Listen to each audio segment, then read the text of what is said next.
Good evening, and welcome to the St. Petersburg by Night podcast network. Tonight, we present to you our Werewolf the Apocalypse chronicle, Rage Across Tampa. Welcome to another St. Pete by Night revamped production. The following is rated for mature audiences and may contain graphic themes that will be distressing to some viewers. As always, we recommend you ensure the safety and well-being of yourself and those around you at all times. Viewer discretion is advised.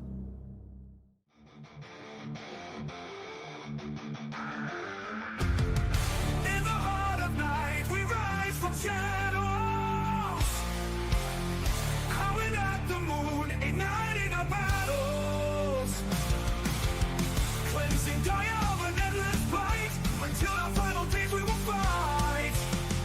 Thanks, man, we stand united as one.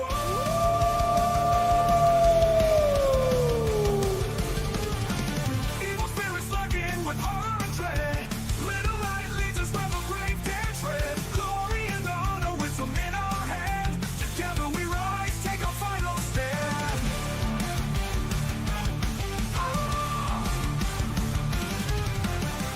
Everywhere we run, the wind is at our back. All the warring forces we will track. From the depths of the ocean to the clouds in the sky, vampires tremble as we learn to fight. Rage across Tampa, in this fight we'll stay. Evil spirits lurking with horror and dread. Little light leads us where the brave dare tread. Glory and honor, wisdom in our hands. Together we rise, take a final stand.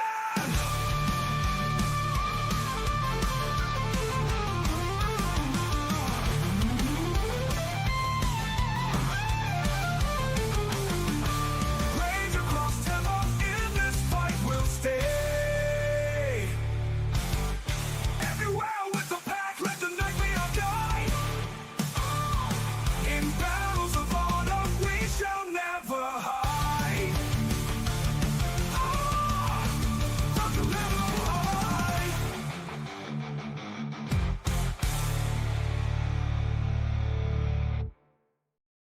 Good evening and welcome back to the St. Pete by Night Entertainment Network. My name is Kent, also known as Misha Kent on all social media. I am the lead storyteller of St. Pete by Night, which is a massive multiplayer 5th edition World of Darkness chronicle set in the city of St. Petersburg, Florida. And today is a very, very monumental day for multiple reasons, as I am happy to report, because today is the official 3-year anniversary of St. Pete by Night. The first session, the first Elysium session of St. Pete by Night happened today, 3 years ago. It was the first official session of St. Pete by Night.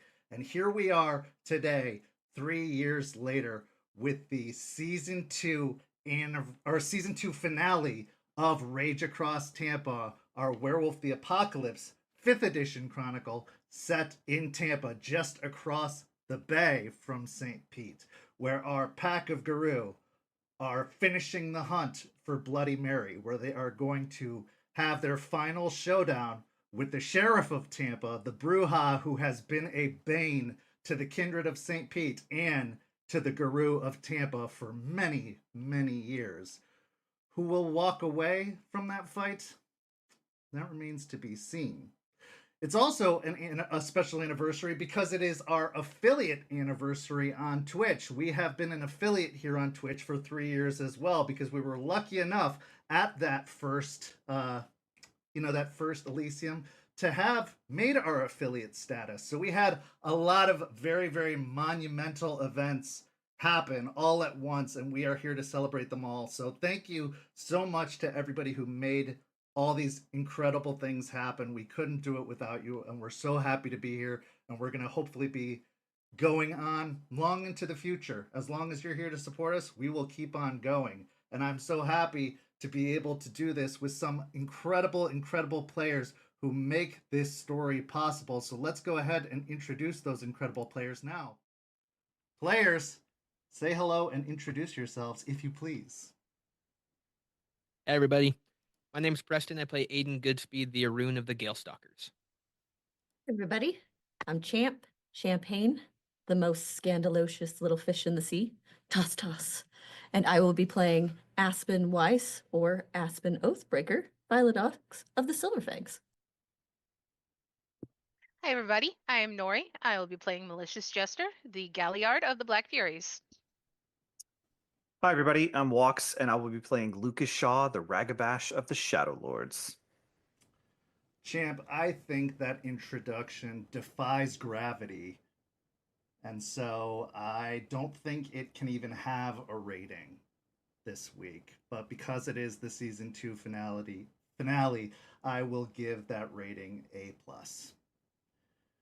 So to catch everyone up, it is the season 2 finale.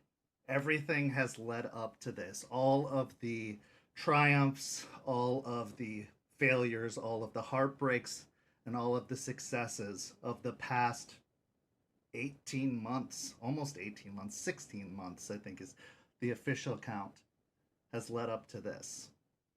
Since the Guru have arrived, all of the building, all of the struggle, all of the work has led up to this. Their most difficult fight to date.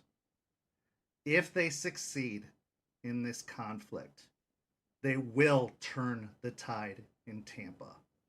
By defeating Bloody Mary, they will be taking out one of the biggest powers that has held Tampa for the majority of time. Bloody Mary was responsible for driving the Guru out of Tampa, for destroying the last remaining sept in Tampa over a decade ago. As this pack has learned from Ryder, from Eliza, from the spirits, from ghosts of the past, Bloody Mary has been a bane to the Guru, has been responsible for the deaths of many legendary Guru of the area. She is one of the last remaining obstacles of success standing in your way. And unfortunately, she is out at sea. At least so your reconnaissance currently says. So now, with the information you have, with the allies you've brought into town, in the form of Matthias and Duncan, Anna Pelfrey from Chicago, with a rather difficult deal Aspen had to make with the spirit of the White Wolf, known as Alara. The gifts have been returned to you temporarily, as this is just the start of making things better with the spirits, having sacrificed the Cairn and Grandmother Willow. But the stage is set. The battle is prepared. The final plans have to be made, and the attack has to be launched. It all comes down to this. It has to end here, and it has to end now. Only one side can walk away after tonight. Whether it's the Guru of the Evening Star Sept, or whether it's Bloody Mary once more standing triumphant over the Guru again. The battle must end. The hunt must end. So our story begins tonight, as the pack gathers at the clearing that will one day be the Sept. For final preparations are to be made for the assault on Bloody Mary. Now, Aspen, you have done some early work, some early planning to gather some information. You had sent Artie to the shipping and receiving plant to have him gather some information from the old bones of the building, talking to some of the spirits of technology that had worked in the radio, the radio equipment, and some of the weaver spirits that made up the building to try and gather some information about the vampires that had originally taken up residence there. So he does have some reconnaissance about that. And you'd also talked to the other guru who had been in the area for your trial and convinced them to stay. So you do have Duncan and Anna Pelfrey and Matthias to work with as assets. Unfortunately, Ravenclaw was unwilling to stick around and left immediately after the trial, so she is not an asset available to you. But those are the resources you have at your disposal, as well as your pack, and of course Charles, who is now a member of the pack as of the trial itself. But now the scene is yours as you gather in the clearing.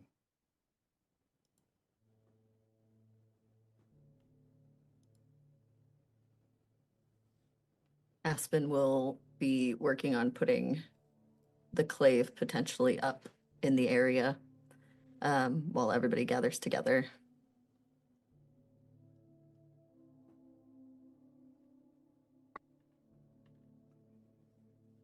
So, big moment for everyone. How are we doing? Doing all right? About as ready as it can be. Ready to go. Okay. Well, we need to iron out some of the details so we're not just running into a suicide mission.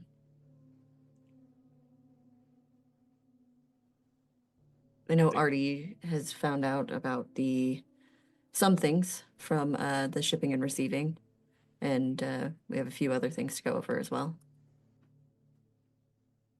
Yeah, Artie says. So I went down to the shipping and receiving plant that Matthias so generously purchased, and most of the records were cleared as we expected. They wiped most of the computers, but obviously they couldn't get everything. They don't have access to the spirits as we do, and I was able to talk to the spirits, and they were receptive, surprisingly. Not a lot of interference there. So I talked to some of the pattern spiders that made up the building. I talked to some of the radio spirits and some of the mechanical spirits, and through a little bit of convincing, they were able to tell me and relay some of the transmissions, some of the last transmissions that were made. A ship matching the description that we were given last departed shortly before the sale. It was setting out with no specific destination out into the Gulf. As far as I can tell, the last transmissions were set for a specific heading and specific coordinates out into the Gulf, which I can obviously plot out and map on a map that I have. Unfolds a large map and has a certain area marked on the map. I don't know if anybody knows nautical mapping, but I've charted it here for the best of my knowledge. The ship is supposed to wait there. Now, I did manage to work with the radio spirits to ping that specific location to similar radio spirits out on the ship, and they did receive a signal response. Now, this wasn't anything that the other ship would pick up. This is just simply like a call and response, kind of like a dolphin echo. They did receive a response, so the ship is there.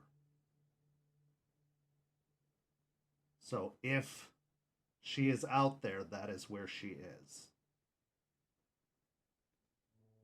That is also, as far as we know, the last place she was seen. The building, or the spirits of the building, the pattern spiders, don't report having seen her return since.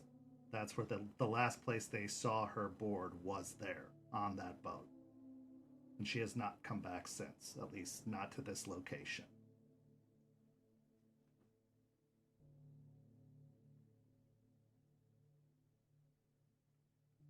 Okay, we have a location. We need to figure out how we get to said location, how exactly we infiltrate this shipping boat, and where to go from here. Now, battle tactics and that such is not really my forte, so I will leave that to you, Aiden, and Lucas.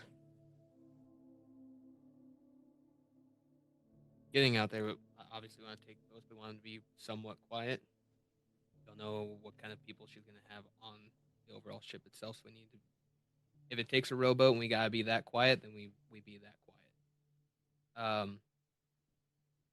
Personally, I think if we go from either side, have two separate teams, they make their way up. Once we're on the boat itself, I don't have a whole lot of experience on boats. So as far as locating her, that I'm not sure.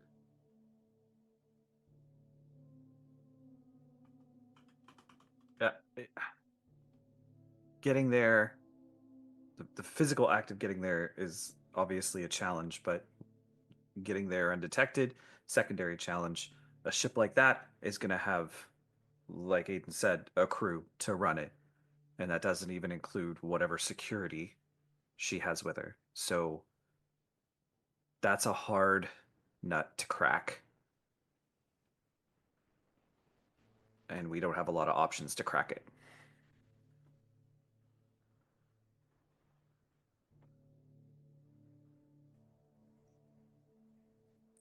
Do you,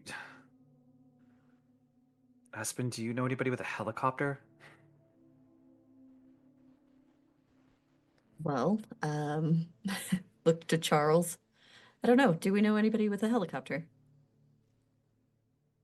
Yes, we do have a helicopter.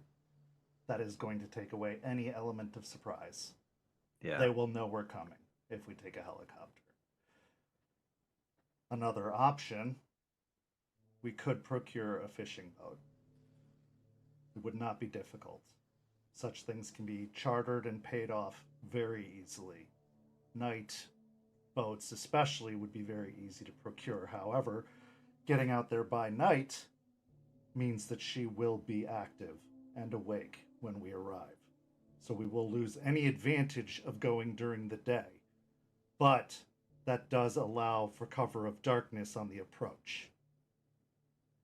Tactically, that will be to our advantage. However, she will be awake, she will be active, and she will be at full strength. It depends on what advantages we wish to have. If we want the advantage of her being at her weakest, we wish to go during day. However, we will lose any element of surprise because whoever is awake during the day on the boat will spot us. Kent, according to Ryder's memories, how weakened was she when they were fighting during the day? She, because she was actively fighting, she was weaker, but it was also an enduring fight. He was weaker as well because he had been fighting all night and through the day. It Right. was a stamina fight at that point. So, Okay. I mean, it was a 3-day affair of fighting all night and all day. They were both weak because of the constant fighting. So it was really hard to gauge whether she was slowing down because it was day or whether it was because it was nonstop fighting.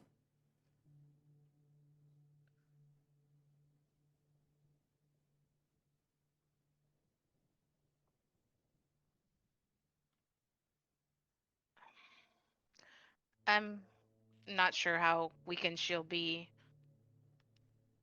first waking up, but I will throw out she did fight Ryder for 3 days and 3 nights.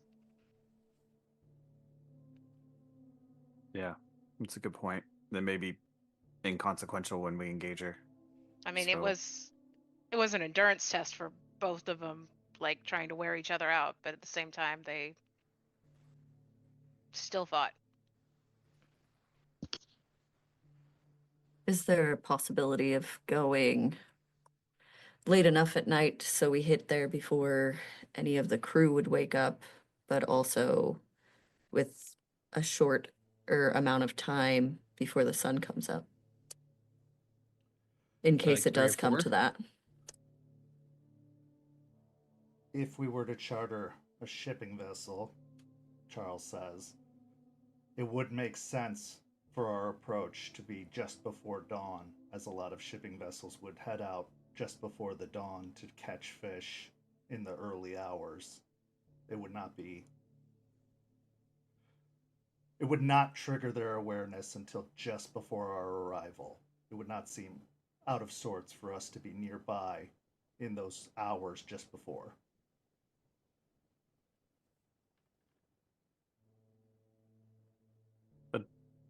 a Trojan horse. We charter a fishing vessel and use a distress call. I mean, if they're observing, I guess the rules that are out there, maybe they'll help. I worry with that giving a distress call allows them to be alert and aware, whereas us coming up them unaware gives us a little bit more of an advantage where we can kind of get our bearings before anything happens, which kind of brings me to a point. Is there any way, Artie, and I don't know how all of that works, but to make sure a fishing vessel wouldn't show up on radar to alert? Because I know there are ways of like knowing where other boats are around you, the little bit I know about boats. Oh, absolutely. I can make sure to scramble signals and make sure we stay off of radar. That's not as much the issue. When we're on the ship itself, to keep them from radioing out, I need to get to their control room. I need to get to their radio center to stop them from signaling anyone off-site. But to keep us from showing up, that's not an issue. As long as I'm on the boat, I can stop us from pinging elsewhere. Wait, so if you're gonna have to stop them for raiding, that means we're gonna have to split up.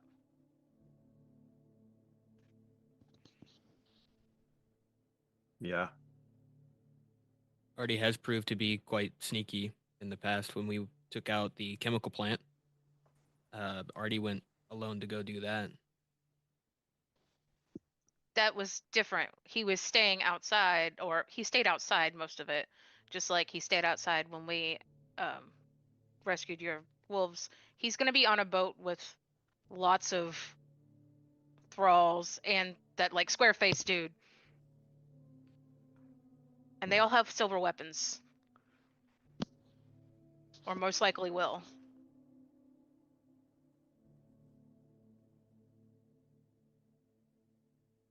Does anyone have a way of obscuring movements that would benefit Artie to get to the place where he can scramble so we don't have to worry about any radio signals going out? Well, I can obscure myself, but I don't know about anyone obscuring me more than myself. Charles, Yeah. at this point, pipes up. I can make sure he gets to the control room. If it's just the two of us, he should have no issue getting there. But that means I won't be able to assist you.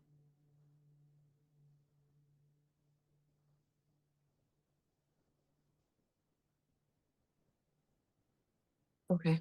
I think it's something that is a priority for us because if they bring in more people, we've barely got enough going for us to take her down. If they bring in more, we're not going to make it.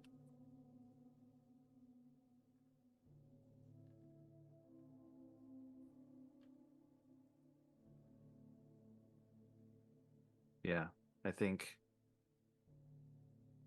Charles and Artie, or me and Artie, I mean, he's capable in a scrap, and me and Artie are slick and quiet together, so it just depends on what you want combined up there.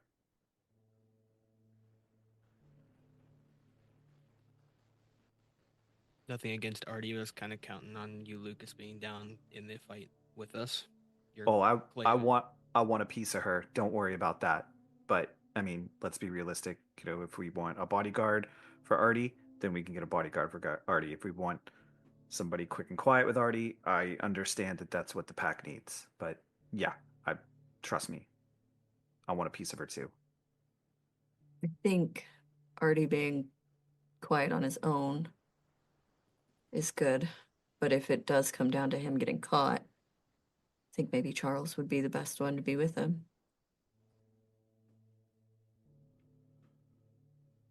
That's fair.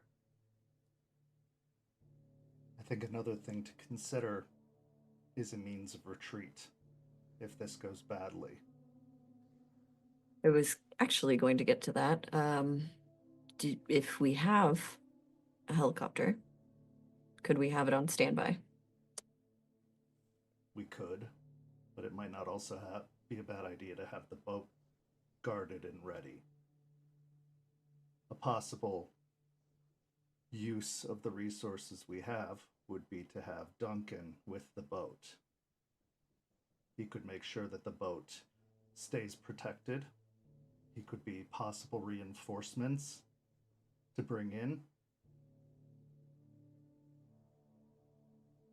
And I believe, based off of his experience and location, he knows enough on how to manage a ship of that variety to get us out of there without having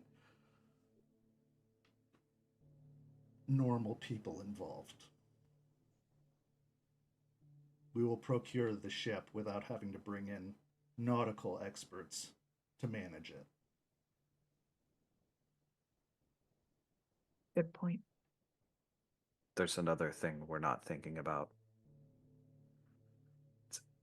Aside from getting away, there's still going to be people left on that ship probably loyal to her. We could scuttle it.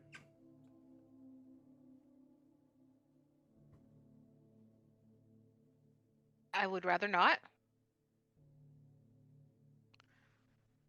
Because that would just send it into the ocean, which would cause more pollution.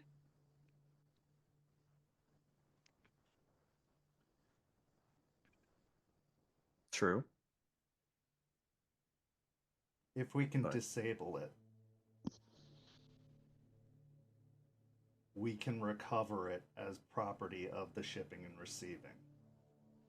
There is paperwork that can be manipulated to say that it still belongs to the shipping and receiving company and that it can be towed back at a later date without much fuss. As for the individuals on board, because of their allegiances, I believe that their lives are forfeit. I agree. I just don't want any other surprise visitors after this. I think this is going to cause big enough waves that there are going to be unforeseen issues after, but we burn that bridge when we get to it. That's what we're good at. Anyways, I think we have to take everyone out on that boat, because if anybody comes back, they know. With my experience working with leeches of this caliber before, they don't need loose ends like we don't either. They know the risk. They will most likely erase the existence of any individuals involved just as quickly as we would. They don't need anyone coming looking for these individuals either, lest they be discovered.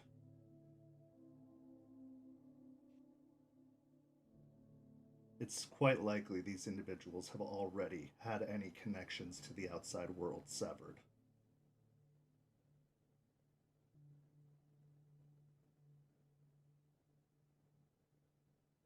I just worry that if there is anybody who makes it out, knows at least some of what we can do, what they're looking into, what they could potentially foresee if we have to take out more in the future. They know what we can do after that. We make sure they don't make it out. Guess Duncan could do cleanup though. If he's out there on that other boat, anyone ends up slipping past us, he's there. Perhaps one of the first things you do before going after Bloody Mary is dismantling any other possible escape routes. Any other rafts or crafts that they could use to escape.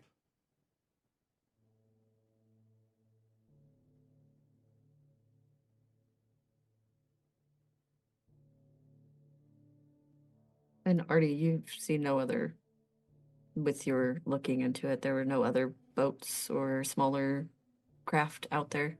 They didn't have any escort craft, as far as I could tell. It was just the large ship itself, but I didn't see anything at the time. Now, knowing them, they likely have Coast Guard in their pocket. So if they get a radio out to Coast Guard will likely respond, which is why we need to get to the radio room as quickly as possible to keep them from signaling anyone.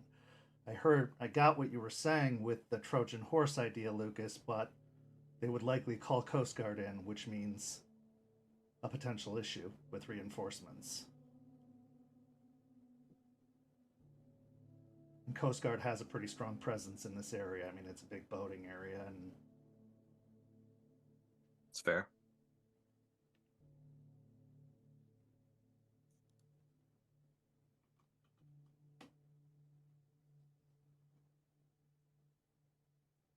And we could keep Matthias and his people near the docks just in case there's any potential issues, since he does own the shipping and receiving now.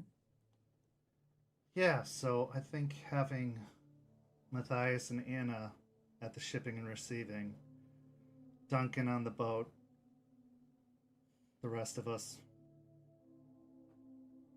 on board, that makes the most sense. Because Matthias can help cover up any, and Anna can help cover up any looky-loos that come looking at the shipping and receiving, or any potential police involvement if anybody comes sniffing around.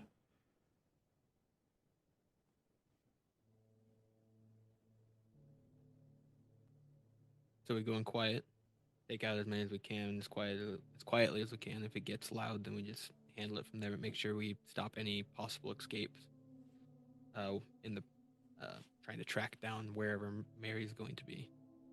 I think as quickly and as quietly as we can when we first get there, we have Charles and Artie get to where they need to go, while the rest of us take out any means of escape before they're eventually going to know we're there. But if we can get rid of those and get Artie to where he needs to be before we get really into a scrap, then I think it's a good start.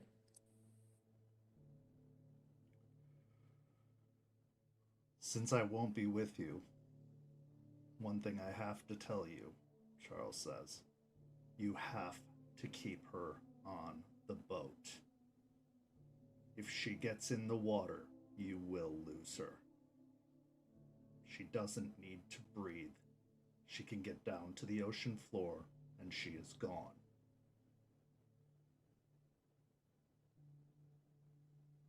You cannot follow her there. If she gets off the boat, the fight is over. And you will have lost. You have to keep her on the boat.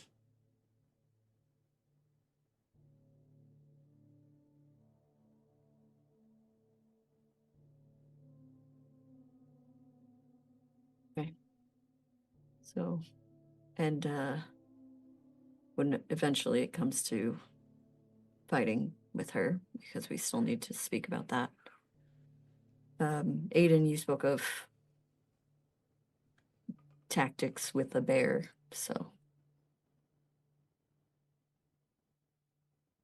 So, when you're wanting to take on someone like her, you want to go from as many angles as you can, make it harder for her to keep her balance. You want some attacking and some defending. We need to do both simultaneously. It's going to be harder for her to maneuver if we're coming from all different sides, but her overall goal is going to try and single us out. She's going to try and push us, one of us, off to the side and take us out. We need to stay together, work cohesively, I think is the word. So that way, when that time comes, she'll be offset. She has always picked the battleground. That's been a constant thing with her. This time we're bringing the fight to her, but this is her home, so she's going to know it a lot better than we will. Just keep your wits about you, stay together, protect each other. Just hit her as hard as you can. When she was fighting Blackrock, Cricket, and Ryder, she was juggling them. She was fast. So fast. And she would make sure that two were either thrown through walls or off their feet so she could just deal with one. So if we come at her like at once, she's going to try to do that. Okay. Yeah, it's going to be harder to throw us through the bulkhead of a ship, but that doesn't mean she won't try, and it won't hurt a lot goddamn more than the wall of a building. So she'll probably stick to that same tactic, and it'll hurt a lot worse. If we do come at different angles, though, it's going to be a lot harder for her to try and juggle us if we're all coming from different areas. Harder, Our but not impossible. No. our claves aren't going to be any more effective than just big swords. So for me and Jester, that's going to be kill strikes, necks, limbs. But we should all have more than one stake on us when we go. And if the opportunity arises, use it. Oh, out of my bag, I'll take the holy water. Who is using this? The holy water. And how are we going to be using it? Quick question for Kent. Mhm. Is the holy water like just water, or is it more of like an oil? Because I know it could be either. I would say that it is probably more of an oil. That takes my injectors off the table. You could, I don't know, use it on a clave. I don't know how all of that would work. Be good for 1 or 2 hits. It's 1 or 2 hits that we won't have to like try for kill shots and just try to damage her. If we could put it on both of our claves, there's enough to oil up both of them. Jester, do you feel confident enough to use your clave in this situation? Yeah. Okay. Keep in mind what she said, though, or he says. She disarms you. It'll hurt you too. Just as bad. Well, the silver were already hurt, so. Yeah, but remember what she did to Ryder with the clave. Yeah, I know. You're combining silver and holy water. That's a double whammy. I mean, I could get in close and get it all over her if you guys are distracting. I'm pretty slick like that. It's just another option. That could work too. Just have to avoid getting it on her fists. What about? I mean, it's a silly thought, but what about like a bullet or an explosive round?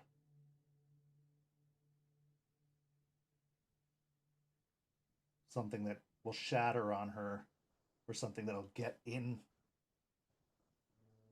Because a lot of this could be surface level stuff, and I know that, you know, leeches don't usually wear anything protective, but if she's got any kind of coverings and it doesn't touch skin or get close enough, it's useless. It's just something that's sloughed off. But if it gets through, if it pierces in any capacity,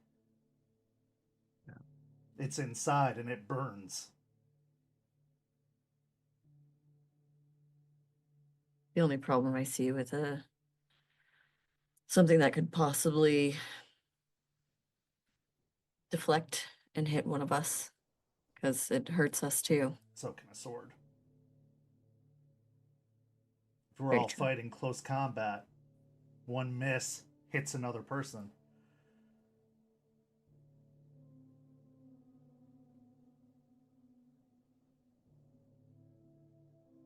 I think it's harder to deflect a bullet than it would be one of our claves. So I hate firearms, so it would be somebody else. Yeah, not me either.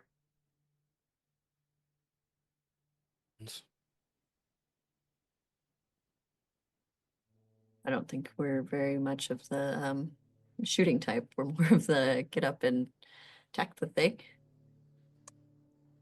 It was more of a Joseph thing, but he's not around, so. Well, never mind then. What's the thought? No, it was a good idea. It just not one of our things. Note to self: get to the gun range. We are in Florida after all. Let's get to the gun range after this whole thing's over. They're so loud. They're not my thing. Yeah, I know, but All right. You could get really good at it, Artie. cool. Love it. Love that for me. Get you one of the big ones with the scope on it, so you don't have to be close. Awesome. You could be in the van shooting. Hey, you know, actually, Yeah. that's not a terrible idea. Dream I come love being true. the guy in the van. Okay. What if, for now, we just keep it in the vial, and if the idea comes up, we use it for what it comes up for. Let's not plan for it and just save it just in case. Maybe an opportunity arises to just jam it in her mouth and punch her jaw closed.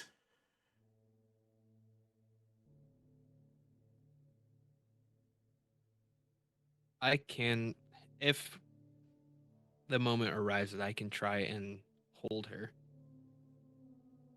Try and get you guys a couple strikes, and it need be able to get in her mouth. I don't know how long I can hold her. I'm really Oh. holding back a hand right now. Not the time, bro. I know. I think it's a great time, lighten the mood.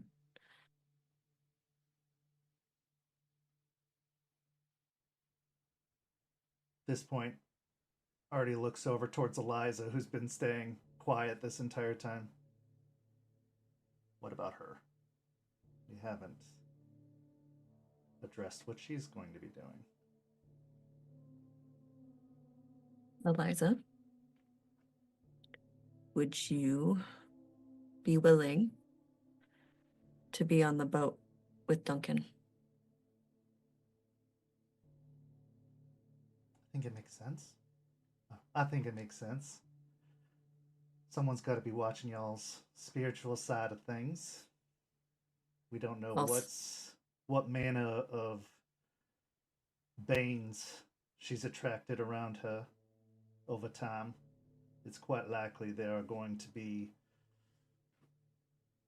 all manner of nasties surrounding her with the evils she has done, and whatever minions she's gathered around her are probably plagued with nasty thoughts. I can do my best to try and make you aware of what might be following you. But that is probably my best place, yes.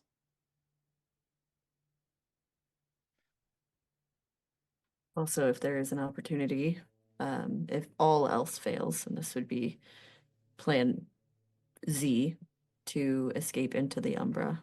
If, say, the boat were to go under, we don't have a way of getting back. That way we have you there to kind of take us through the Umbra and bring us back on the other side. It's not a quick transition, but I can at least start the procedure if things start to go bad. If we have some sort of radio contact with one another, you can tell me if things start to go bad, and I can at least start the process. That was another thought I had of possible communication. Well, I thought of that, Artie says, and I got headsets at the ready. Figured it'd be best to supply up. However, if you get all furry and angry, these things don't exactly transition with that unless you dedicate them now. But at the same time, they don't exactly, stay in your ears when you're all big and hairy. They'd only come back when you turn back. So it might be a good idea to dedicate them. I can try it, yeah. Is there a potential of being able to have communications with Matthias? Oh yeah, no, I've got enough for the whole gang. Okay. They're long range, they're ready to go. Can these ones get wet? The new ones that you're bringing in? Yeah, they're good to go. They're hot Okay. to trot.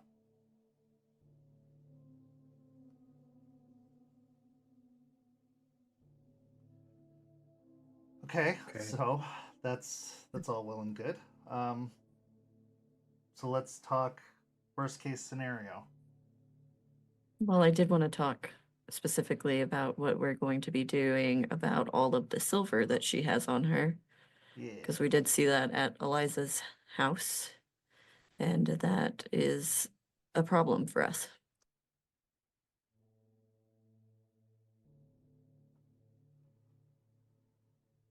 I don't think try not to hit is the best course of action with that.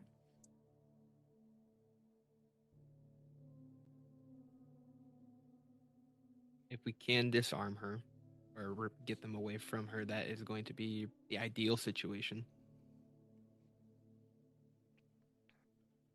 Just not sure on how to do that with her. I don't suppose we can get our hands on a large quantity of hydrochloric acid before we leave.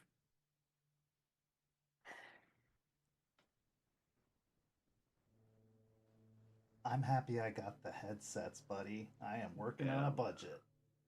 A girl can dream. Yeah. Okay. The only one I know who has weird stuff would be Spud.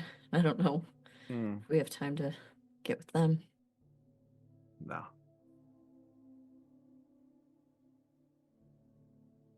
Charles has got money. This I have money, Charles not is- a laboratory. Also, large quantities of strange things probably not going to look good on Charles or potentially Matthias, and then we're out an ally here. And I'd like to keep the ones we still have.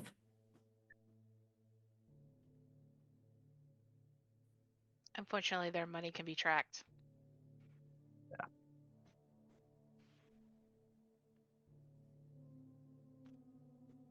Well, I'll have a few injectors of my stuff, as Aiden call it, my Santa Claus stuff. Oh, good. Nice. So begs a thought, if she grabs somebody and wants to get a snack, if we could get there fast enough and inject them, it might have some effect. Travels pretty quickly through the blood. Might have an effect on her. Would put us at a disadvantage, wouldn't it? I mean, depends on who she grabs. She grabs one of her own people. No. One of us? Yeah. Yeah.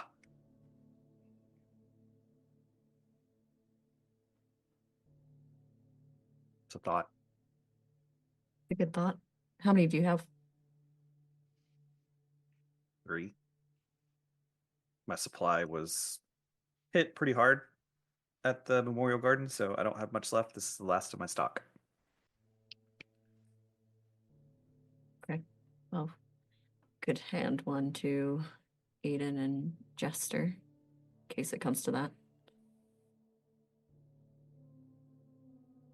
Not for yourselves, obviously, for someone else. If she does grab someone else, do not.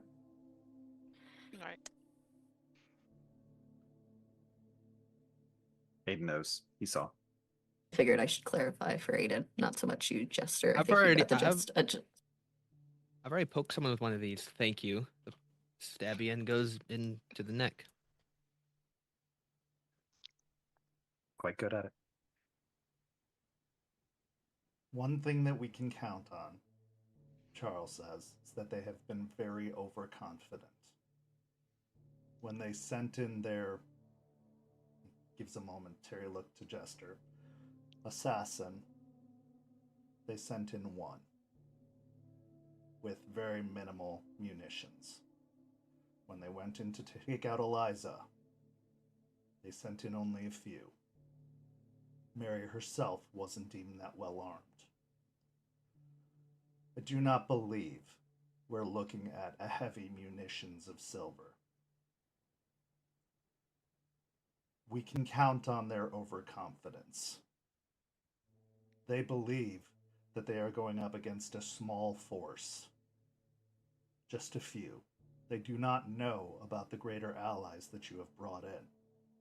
In their selling of the assets that they have done so merely to recoup what losses they have for the exchange of power, for whatever political maneuverings have been happening on their side of things, not because they view you as a threat, or at least not in my belief. And the fact that they've been willing to show their faces still publicly, they are still very much confident, or else they would have gone into hiding much more securely than they have. While silver is still very much a possibility, I do not believe it is as high of a risk as it seems. Not to say that there won't be any, especially close to Mary, but on the boat as a whole, especially in the exterior or in some of the early adversaries you will face, I do not believe it will be present.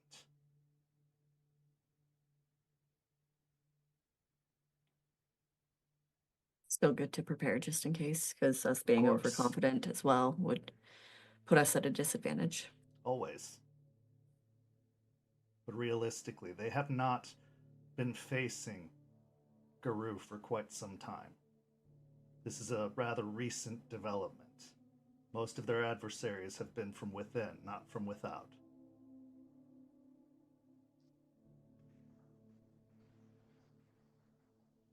Another question I have.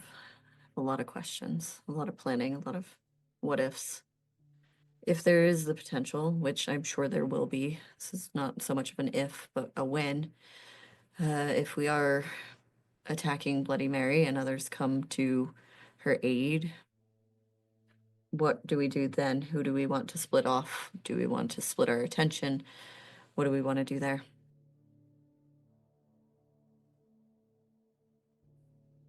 It's really depending on how they're coming in.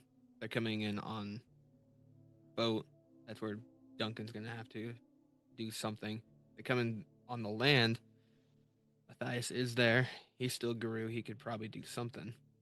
I most mean her lackeys on the boat itself.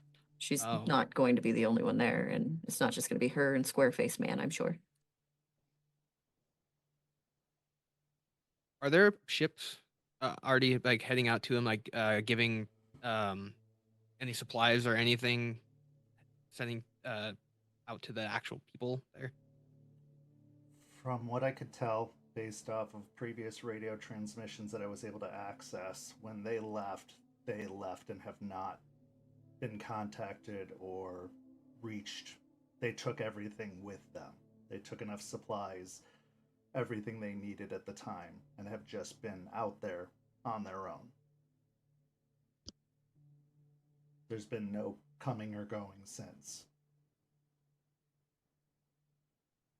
Depending on the crew size, they could be out there for a damn long time with a full complement of food.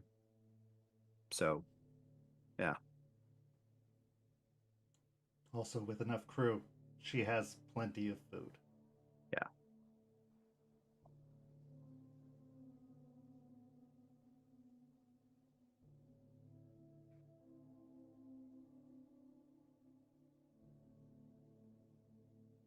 Splitting up further when we're actually engaged with Mary,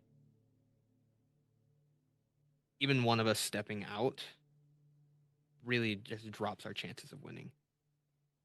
But if they come with a multitude, we just let them hit us while we hit her with all we've got. That seems counterproductive, counterintuitive. Yeah.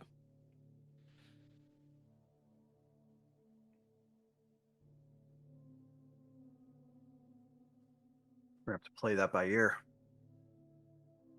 Oh, good. I love playing things by ear. Got 2 ragged bashes with you, Aspen. That's what we do. Well, from what I've observed from the last fight, especially against the Remnant, Jester is good at minions.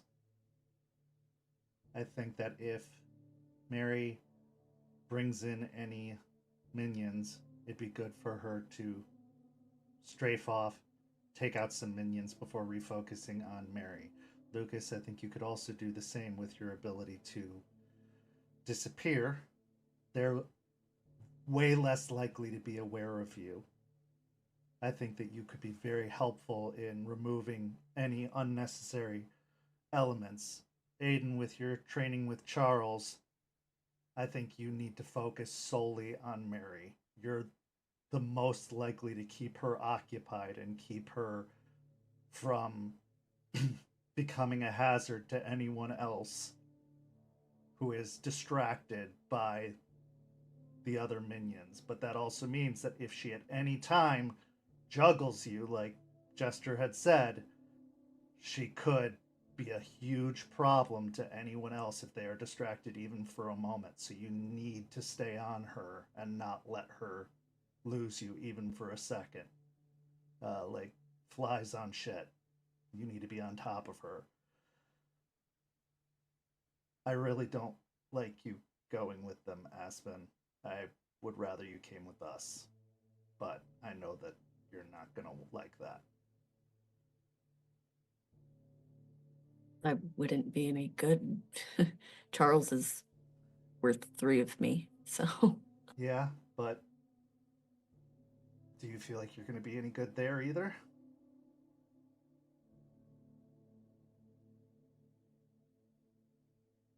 I don't know.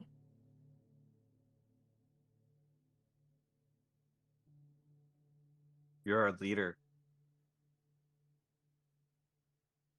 It's where you belong. Pack fights better with the alpha present. I don't disagree. Damn right. But Also, I have, now that I've fixed some of the potential issues with the spirits, I have some ways of keeping them safer, making them stronger. I think they need that from me. Healing them up if I need to. that's true. Then you'd probably be best on the add-ons as well.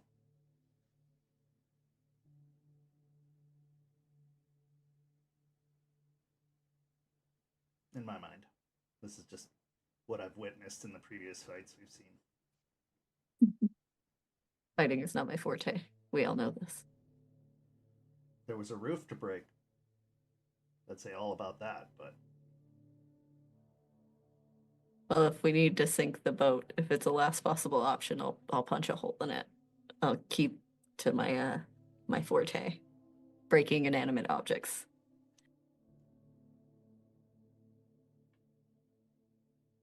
I don't know, Jester, does Ryder have any other insight into this? Anything else any other words of wisdom or sexual innuendos he has to offer about this situation? Do I need to activate ancestors, or can I just? I would say, yeah, if you want to glean any more information, you'd have to activate ancestors for this. Okay. 2 successes. Okay. What would you like to know?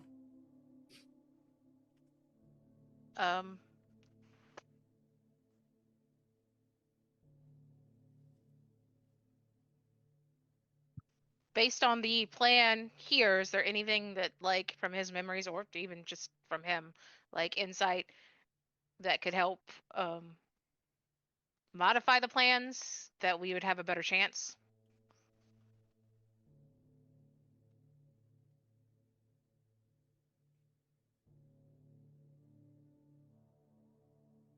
One of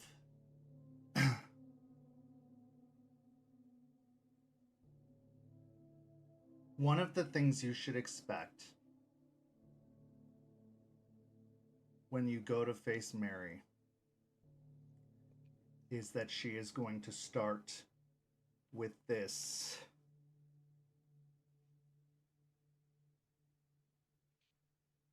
supernatural intimidation. She has this aura about her that is terrifying. It's one of her first moves. And if you are even slightly affected by it,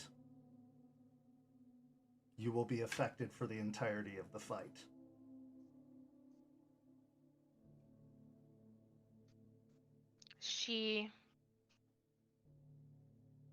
It's very daunting.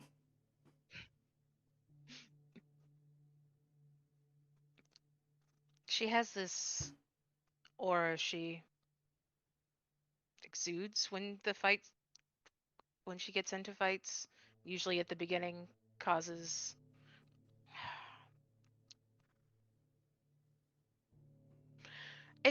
everybody to possibly, like, a fear effect, kind of. And it will probably last the entire fight if you are affected by it. So I guess steel yourselves. I can push back against that.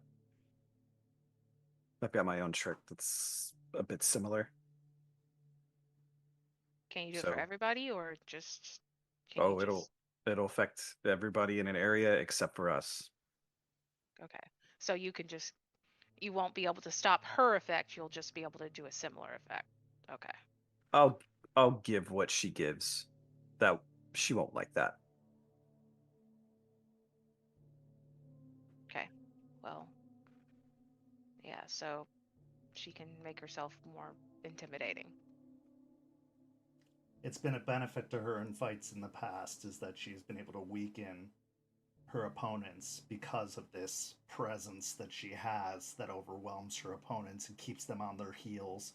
It's helped her juggle her opponents in the past by keeping them more on the defensive than on the offensive. So it would, I guess, weaken us enough to cause us to make mistakes or just keep us on the defensive. It's usually, I guess it's one of the ways she is able to juggle her opponents.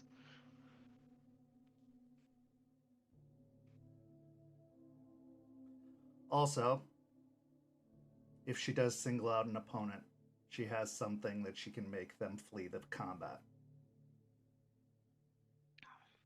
She does single someone out, she can make them run from the fight. I guess part of this whole fear thing. Good trick. I mean, that's all well and good. Is there a way to combat that? Hopefully you're not easily scared. Strength of mind?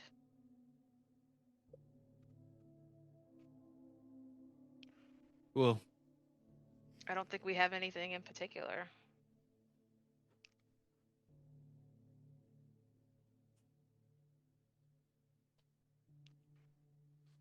I mean, worst case scenario, you just go all bitey, chewy rage monster. Always a good fallback. It's always a good fallback. Yeah.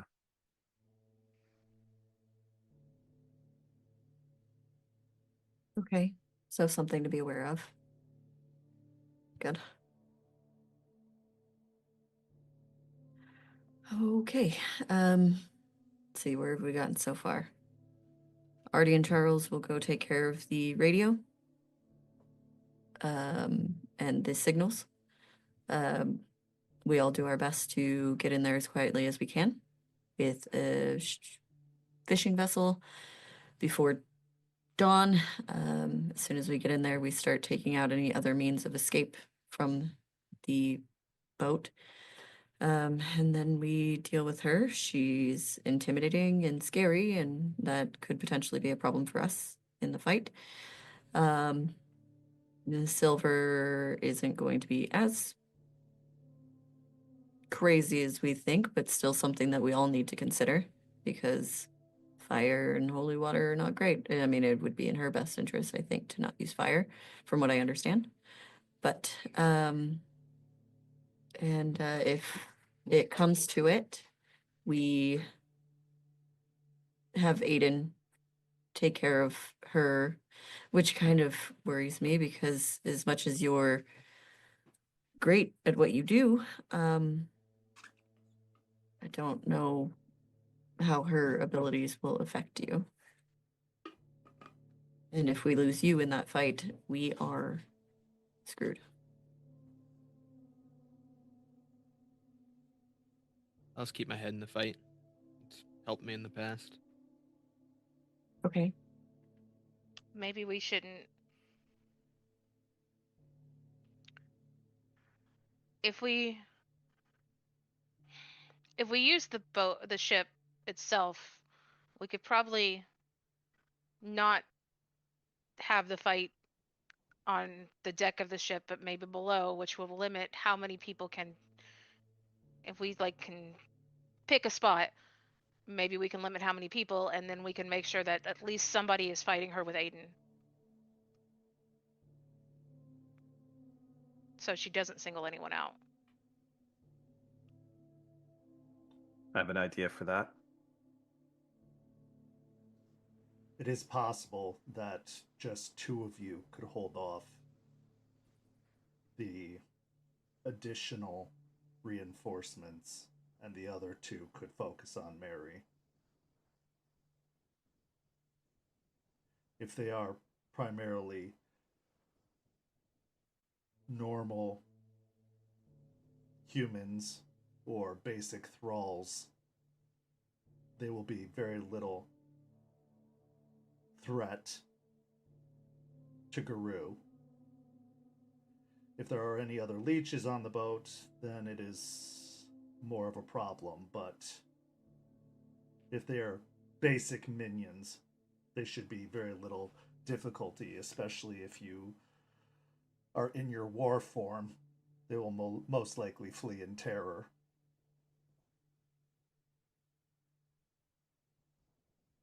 Which I think the square-faced man is going to be a bit of an issue, but not as big as her, I'm sure, but still something we need to think about. If that's the case, Aiden, who do you want with you?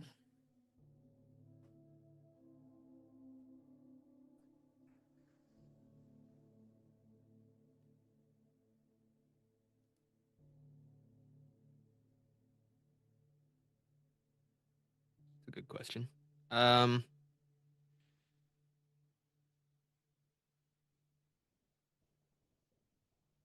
I think Jester should be. think she should be able to take some out that rage out on her as much as she can.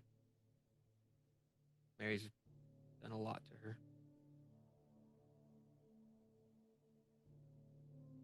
Agreed. Jester, if that's what you want. Yes. Okay.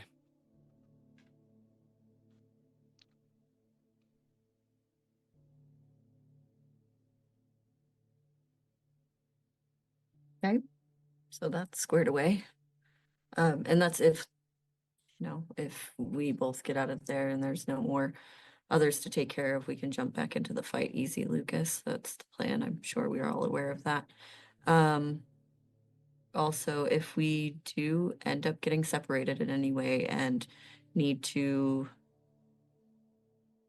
all meet back up, I think we should all meet back up here. I think it's the farthest away, not under prying eyes, so it will probably be the easiest place for us all to meet up and get back together. So if we get separated, we move back here. Look over to Eliza and Artie and Charles. Understood. Okay.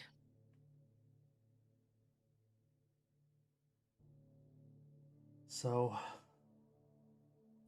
we'll have Matthias and Charles commission the boat.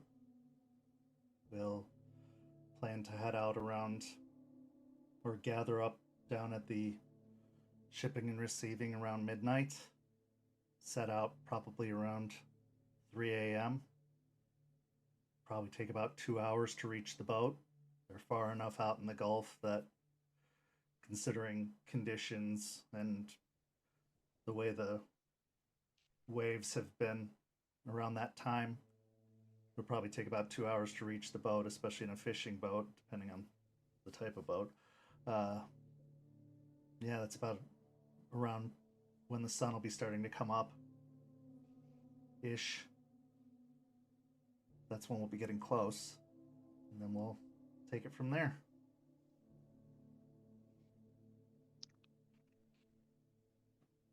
Yeah. Yeah. Sounds Yeah. easy enough. Hooray! Team. We sound so excited. We walk in the park. It's Yeah, fine. for sure. Yeah. It's gonna be great. We got this. Okay. Well, I will go start getting stuff ready. I'm gonna head back to the shipping and receiving and start getting all the tech stuff set up and radios and everything ready. I'll see you guys tonight, I guess. Before you go, I know it's off topic, but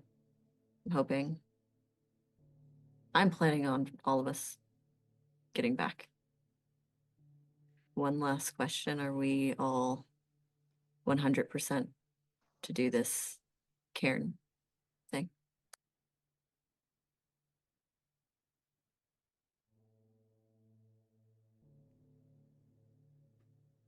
Yeah.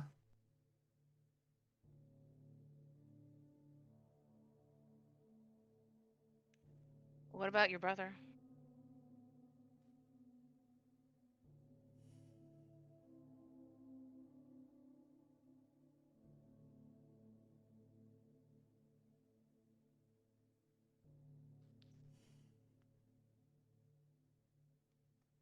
I thought about that a lot ever since this came up, and it's been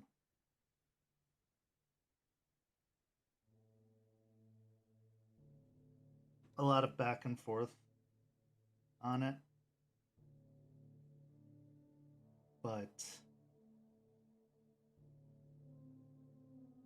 the last image I had of him was him running away from me.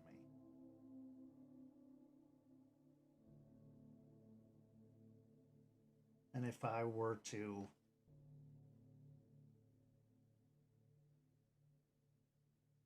never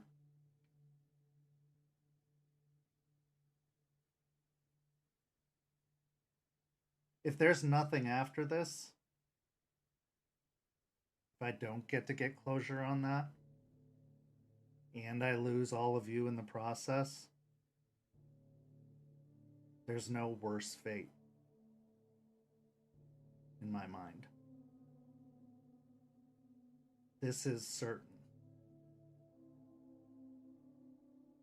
With this, I get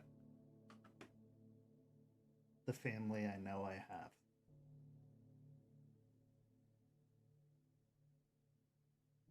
I don't know what afterlife actually exists. We've talked about Shadowlands. I've heard a whole bunch of spiritual mumbo jumbo, and I'm understanding most of it. But this, if Eliza's to be believed, is certain. We get to be together as a family until whatever happens at the end of all this. I would rather throw in my lot with that than with the unknown. Consider it a sure thing. And he reaches out and takes Aspen's hand. I'm never leaving her for anything.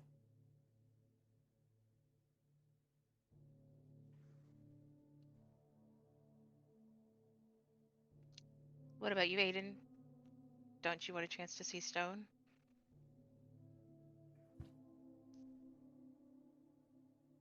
Yeah.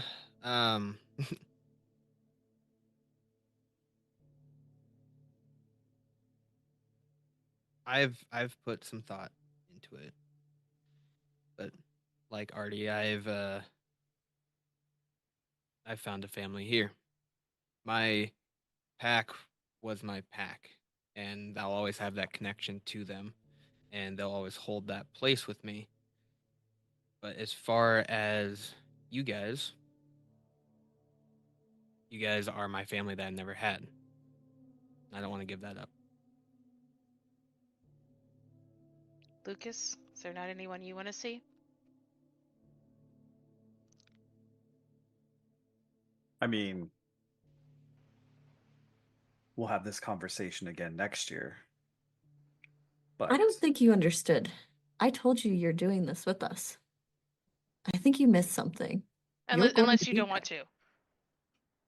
well, I thought there was the concern about my connection. There was a concern. And I told you, as long as you made that oath to us, we weren't leaving you behind. I don't plan on leaving you behind. Oh, well, I think that the group of you together would be the most boring sons of bitches on this planet if I wasn't around. So, for your own sakes, then yes, I'm in.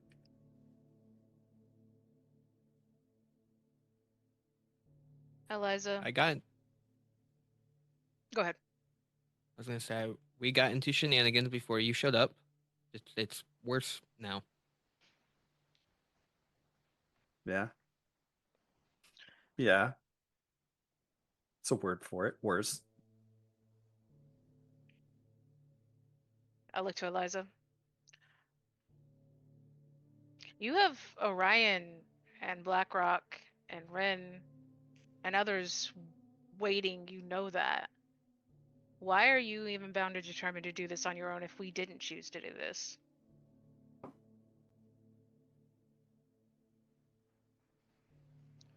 Because if I don't, it goes with me.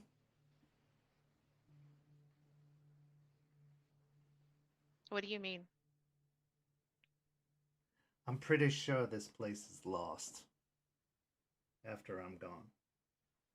Maybe somebody stumbles upon it. Maybe.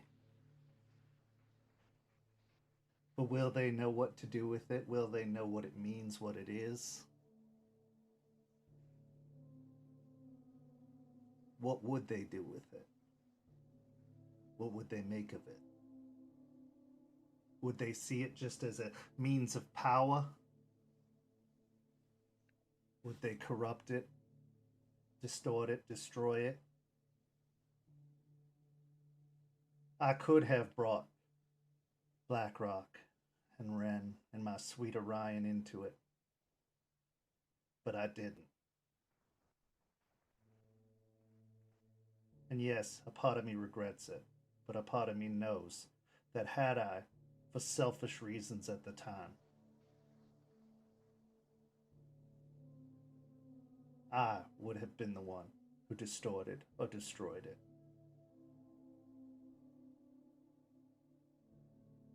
No, I had to wait for the ones who were worthy of it. I had to sacrifice those that I loved most in this world and wait and lose myself in the waiting.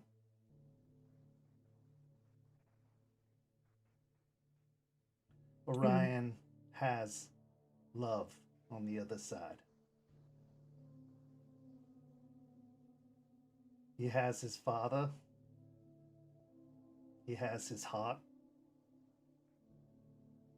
On this side, he had a mother who loved him very much. Now he has so much more. And he will forgive me for not being there now.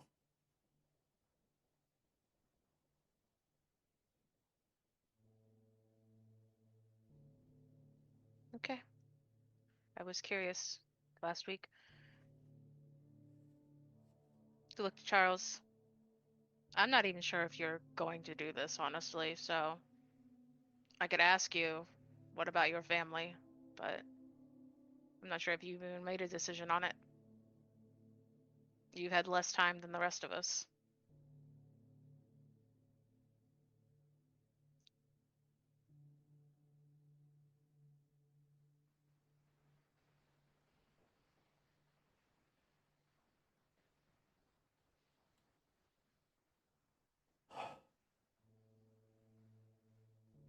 I can't decide now. Not in this moment.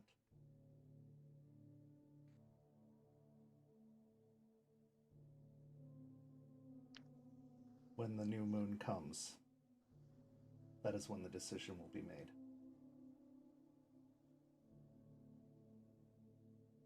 Right?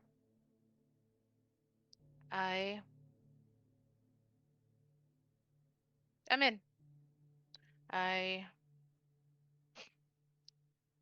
My biological parents gave me away. My real parents got lost in their own sadness and too much to take care of me. And kind of like Artie, this is the only real family I felt I've had. So, spending eternity with you guys seems like the best choice. I think the only thing I'd miss is Chloe, and we've worked that out already among the two of us. Besides, I'm a weirdo, and there's something cool about staying after to guard.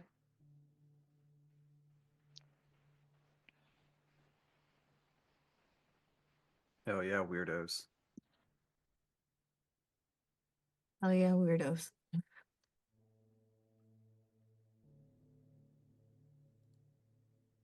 All right, on that very somber note, let's go I guess try and Let's go fuck the bitch up. yeah, let's go kill the most terrifying leech I've ever seen. Or try to. We'll get her. Break! You got it. So as the group disperses, Aiden pulls aside Jester because while he's had moments with almost everyone, there's the sister that he's gained within the pack that he hasn't really had a moment with. And as the final fight looms, he's had a chance to, in his own way, with fate looming, say goodbye in his own way to everyone else. And while it's unknown whether fate is going to take its hold, he doesn't want to miss this opportunity. So, Aiden, as everyone heads their separate ways to make their preparations, you have a moment with Jester, taking her aside to talk. You want to go for a walk? Yeah, sure. You gonna show me all the cool spots? Yeah. We'll go and take her over to the swing. Like, behold, I created a porch swing. A porch swing without a porch. I can't just make a porch happen. I can make a swing. Porches are beyond my skill set. It's nice. Thanks. So Eliza told me that she had a porch swing where she grew up, and she hasn't felt such a connection to a place except for here. So I figured I'd build a swing here for her. Have you shown it to her yet? No, with everything that's been going on, she's been busy. I've been busy. I get it. We've all been kind of busy, I guess. Yeah, the the whole trial and hurricanes and all that fun stuff. But for tonight, you doing okay? You feeling all right? Yeah, I'm feeling all right. Okay. I'm feeling a lot better than I have been. You seem better. The whole floofy dress thing was a nice little touch again. It was a party, or I was trying to throw a party, so I decided to dress for a party. Well, you seem to have somewhat come back around, which I've missed this side of you, and you'll nudge her a little. I'll nudge it back. Yeah, I got a little lost for a bit, but I had you guys and Charles, surprisingly, to help. Okay, you got to break that down for me. After the episode where you pulled me out of whatever I was, I still wasn't great. I kind of was doing stupid stuff like wandering around the woods without really paying attention while I was in lupus. And That's not your thing. I wasn't.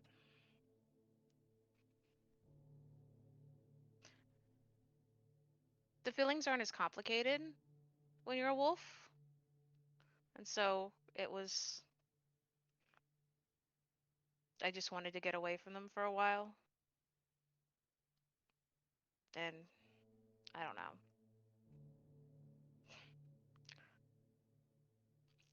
Not actively choosing, but maybe there was a part of me that did want to die.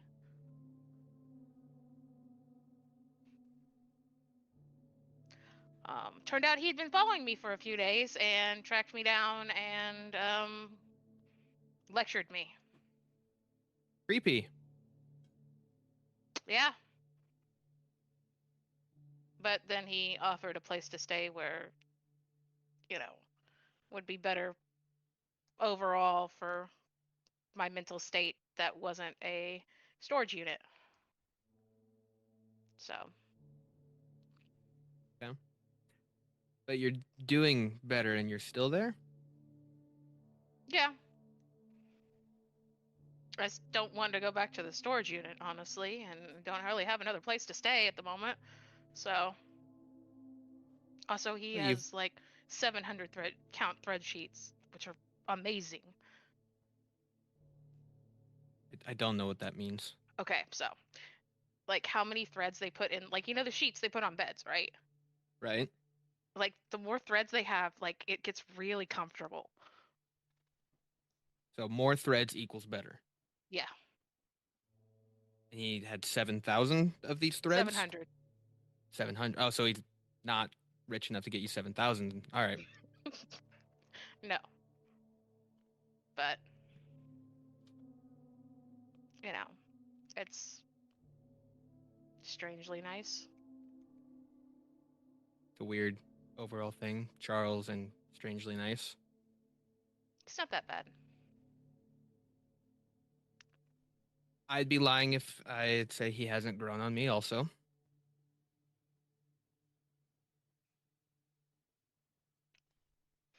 You just have to get past the whole stiff, hide everything because a good soldier can't have emotions bit.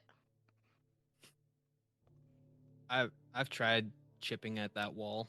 I've gotten a little ways, not a lot though. His answers are hard for me to understand. So after getting hit in the head for about an hour, sometimes we'll sit there and talk, and I have to try and understand what he's saying to me. But for the most part, I can see where he's having conflicts, I guess. But man, he's just stuck in his ways. he won't break free from them.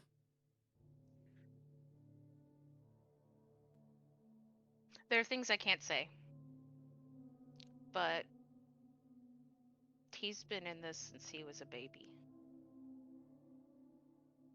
But the things he was taught since he was a child, and those things are hard to get past.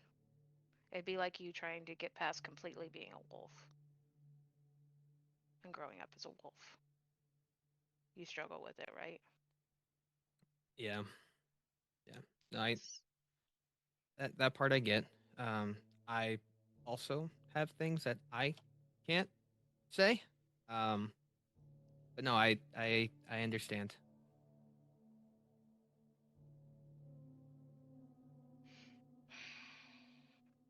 So you're Go. gonna stay with him for a while, or are you looking for a new place? I don't know.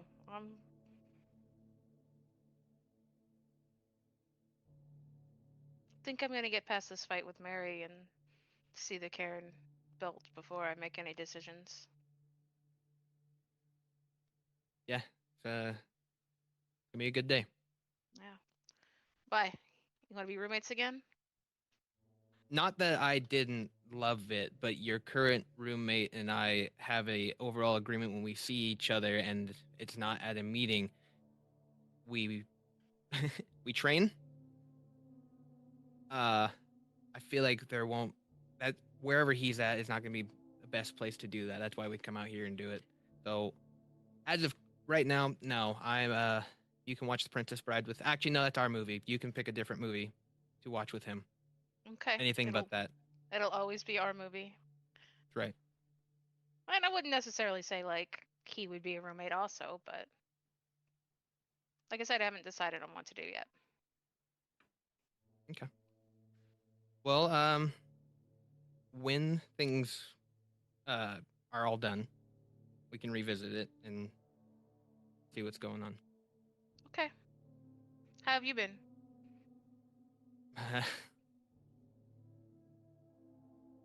Worried, excited, anxious. Happy to see Duncan. Not happy about the trial. Overall, I'm doing all right. Yeah. I'm glad you're doing all right. As for the trial, just think of it this way. She got off easy. Yeah, it could it could have been a lot worse. Yeah. Your mentor was very upset, and I understand why. She's still upset. She will probably be upset for a very, very long time. It's probably not the last we have heard of her as far as her being upset. But we shouldn't worry about that now. We should focus on Mary. Yeah. Well, I was hoping, as a inspiration, you could tell us a story. You know, Oh, I have one. bolster. Ooh, okay, all right, let's do it. Oh, you want one now? Between you and me? Yeah. Okay. I had one for the group. All right. Let's see. Story for us.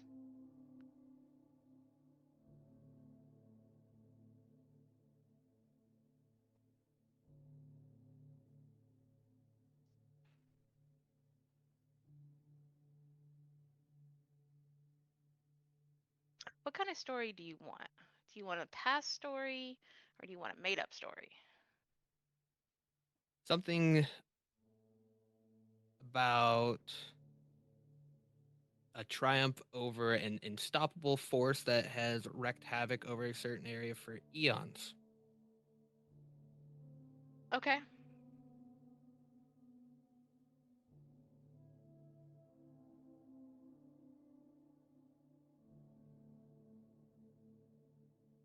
There was a dragon that stood atop a mountain that overlooked a valley full of a village. And over the eons, the dragon swooped down and would wreck the cattle and the forests and the houses, and he would take people and he would eat them.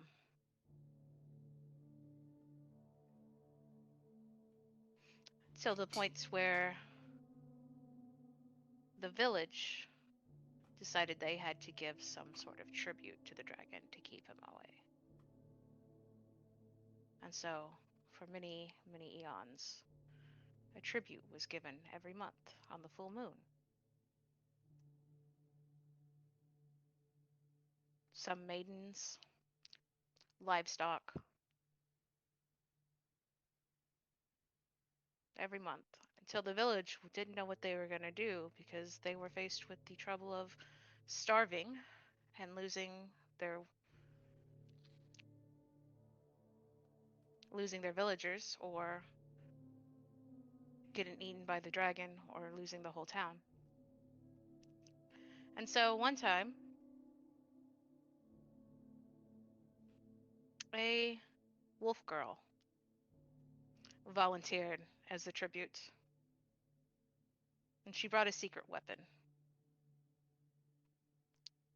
a sword that could pierce the heart of the dragon, but she had to get close.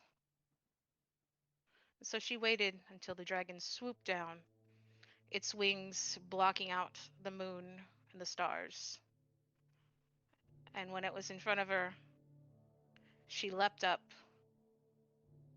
and pierced the dragon's heart with the sword.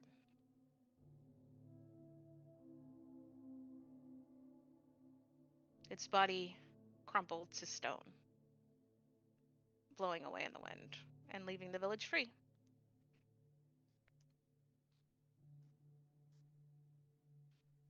I like it. I like the part about the wolf girl. That was. I added it for you. You think we honestly can stop our dragon? I think so. We're together. We can do it. Yeah, we got it. We got a few hours, right? I haven't eaten my fill yet today. You wanna go for a hunt? I've missed hunting with you a lot. I have So too. if Let's you- go. Yeah, let's do it. Okay.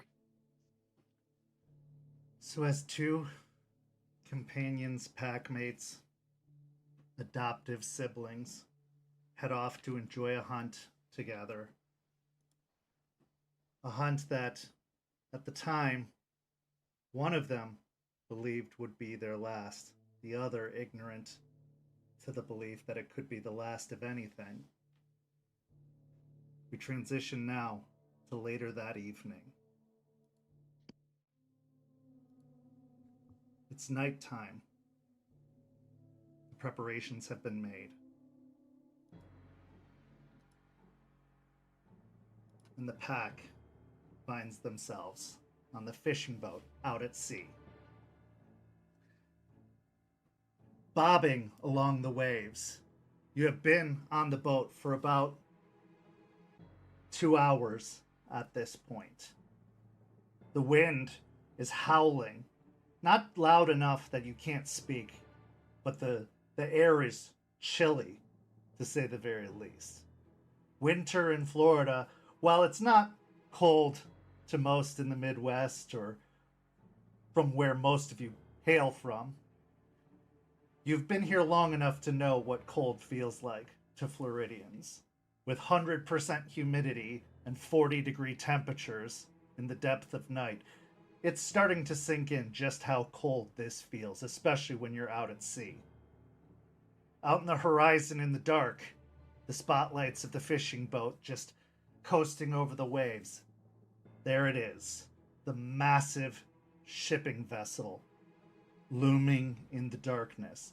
There are some lights on the side of the ship, almost like looming eyes in the darkness, peering from way up high. At first, out in the distance, the ship doesn't look very large, but as you get closer and closer, you can see just how massive this vessel actually is. Standing at easily over 30 feet above the water, this ship is huge. It stands from one end, or lengths from one end all the way to the other, probably a good 750 to 1,000 feet long from one end to the other. This is definitely meant to be a large shipping vessel moving huge cargo from one port to another. And the massive steel sides are reinforced to withstand the heaviest of elements. As you are probably a good 20-30 minutes out from getting up close, this is where our scene starts. Duncan, who has been in charge of kind of navigating the ship at this point, looks towards Aspen and the rest of the pack. We're getting close. If we get any closer, they're going to start to take notice. I can try and navigate as best as I can to go unnoticed, but this is where we kind of decide what we want to do from here.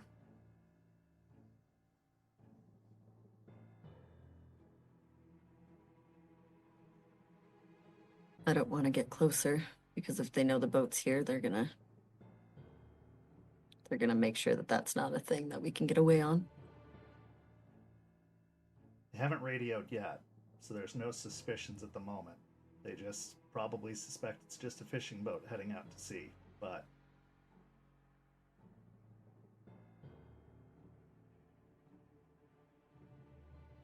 if you get in the water, it's going to get awful chilly here in a minute. Mm-hmm.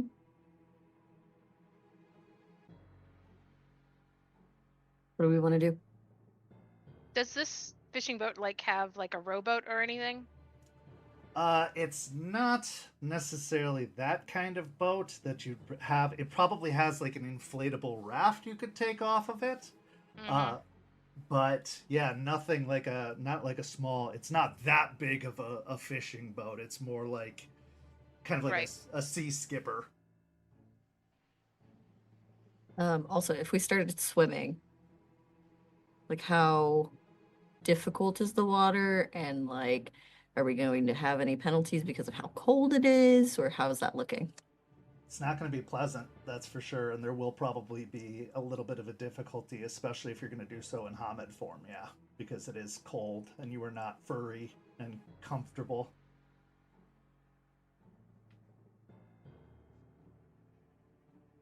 Artie looks to everyone.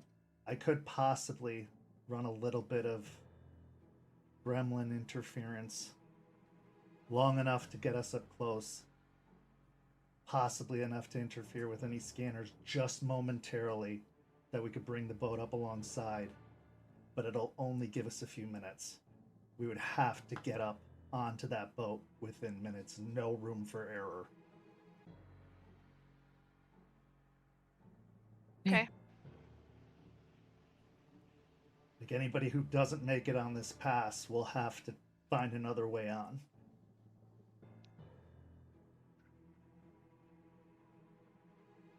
Looking at the boat, I know we're still pretty far away, but like, is there a way to get up on, like, an easy route to get up onto the vessel? It does look like there is a ladder alongside, but it does kind of only starts part way up the boat So you would have to either get a good leap up to it or throw something up to connect onto the ladder and climb up that part way to get to the ladder, and then you could make it the rest of the way up. It's kind of a ladder that extends beyond that, and it's pulled part way up at the moment.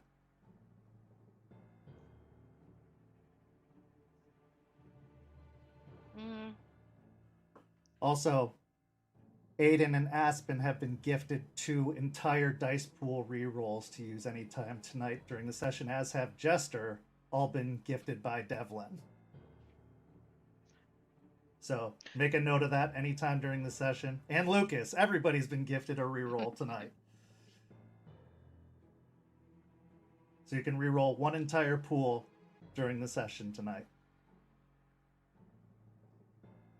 Did we howl before we left? I would say right now you're at a rage 3, and you do have the opportunity to howl if you would like to. Okay. I want to do something as well. Before we do that, though, like, since this is a fishing boat, there should be like ropes and Yeah, nets there's ropes. and stuff. Yes, absolutely. Could we at least get a rope that, like, we might be able to have, say, Lucas, who is good at jumping, like, leap up onto the ladder and tie for the rest of us? Yes, you do. Yes, that is available to you. Absolutely. All right. Yeah, But you also, definitely have ropes and nets and all the kind of equipment that would come with a fishing boat. That is all available to you. cool. But I'd like everybody to gather around. At least those of us that are going onto the ship. I prepared something. So, I will be activating Song of Rage. So let me roll for that first, and then I'll start. First, I make my rage check. I'm good. You said we're at 3 rage, right? Mm-hmm. Okay.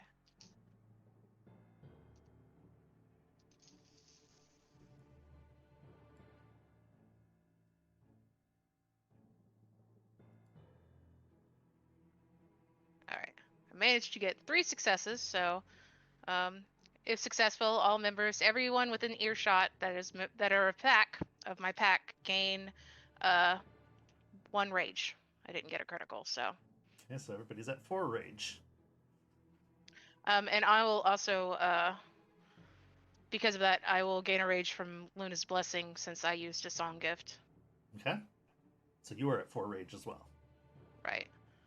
And what she chants, because it's not really a song but a chant, is remember the sept, the ones who fell. By Bloody Mary's hand, their tale will tell. Cut down as they made their final stand. For their justice we now demand. Maya's house still pierces the night. Aaron's rage burns fierce and bright. Gur stood tall and yielding and strong. For them we march, it won't be long. Alara fought with grace and might. Zahir fell beneath the crimson light. Reek's laughter echoes through the fray. For their honor, we fight today. Rin's song calls through the shadowed glen. Holly's fire will rise again. Cricket's courage, Orion's frame. And Ryder last to steal her shame. And with, like, calling Ryder, I will also activate Ancestors. Okay.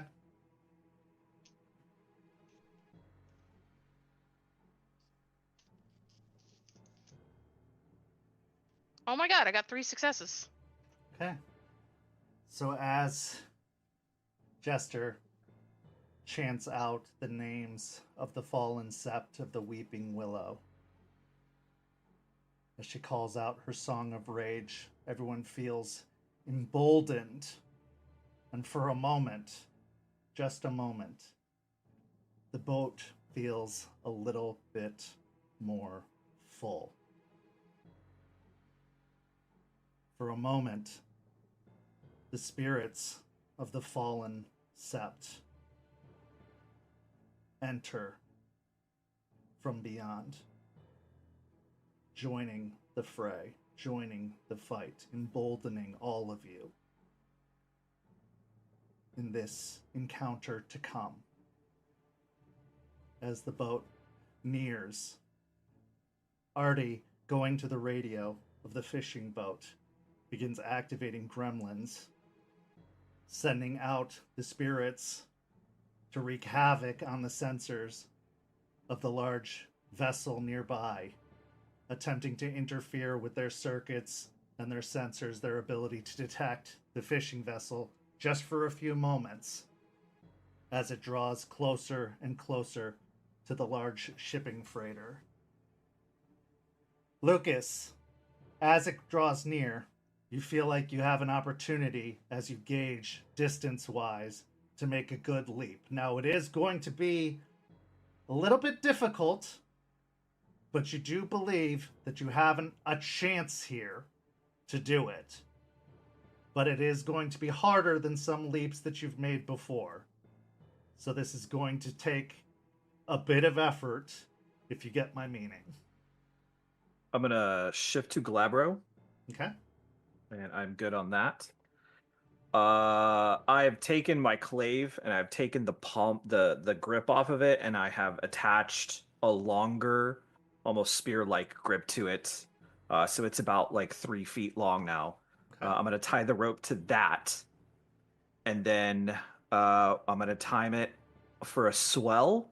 And as soon as we dip down, I'm gonna crouch, and as we come back up, I'm gonna try to use that momentum of the swell and use Hare's Leap.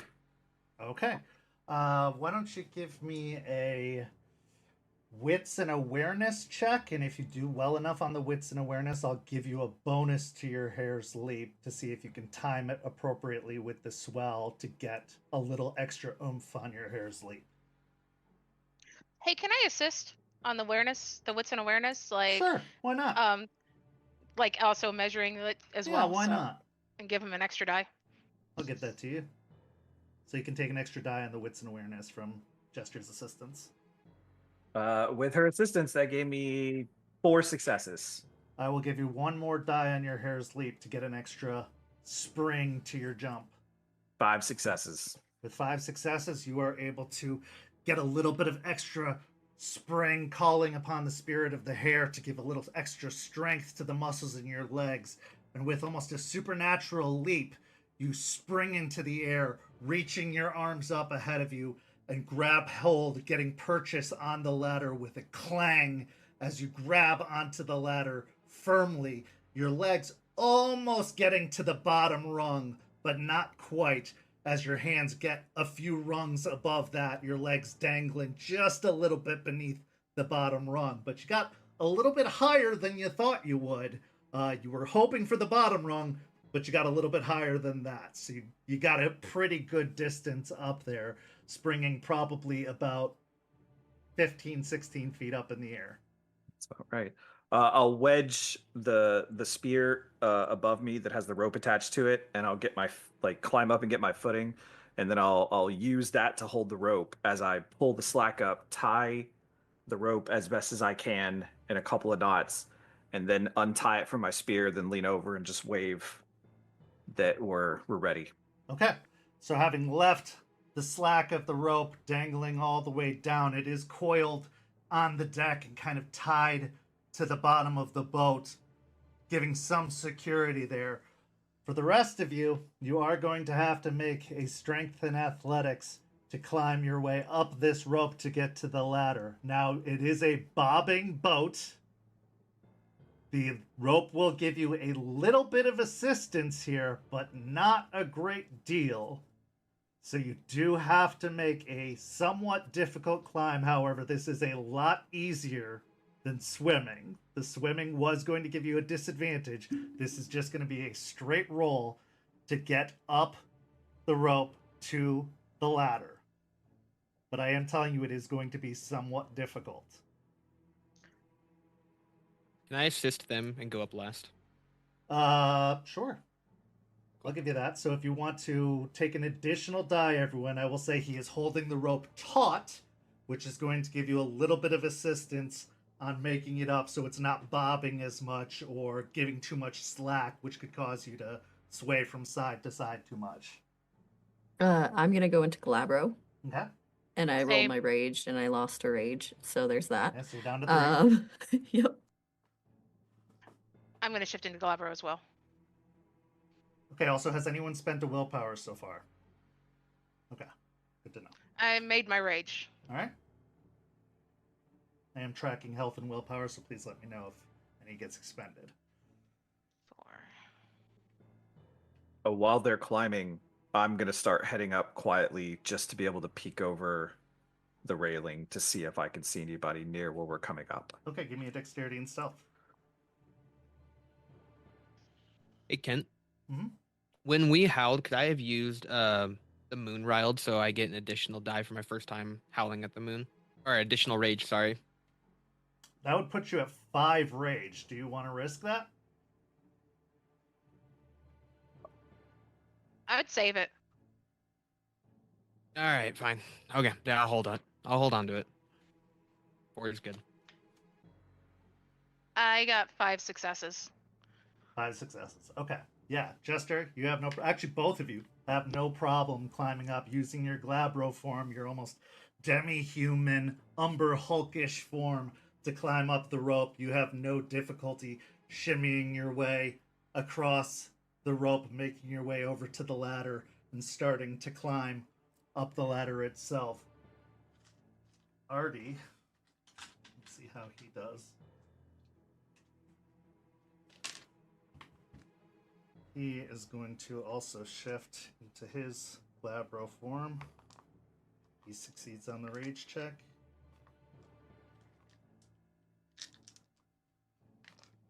It's by no means his strong suit.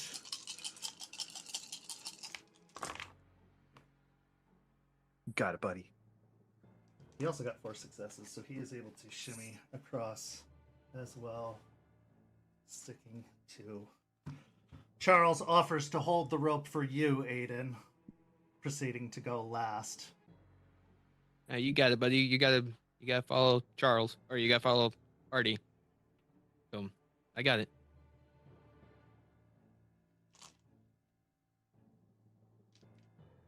What if Mary's on the dock? Well, I guess it's a good thing you're going up right now, then.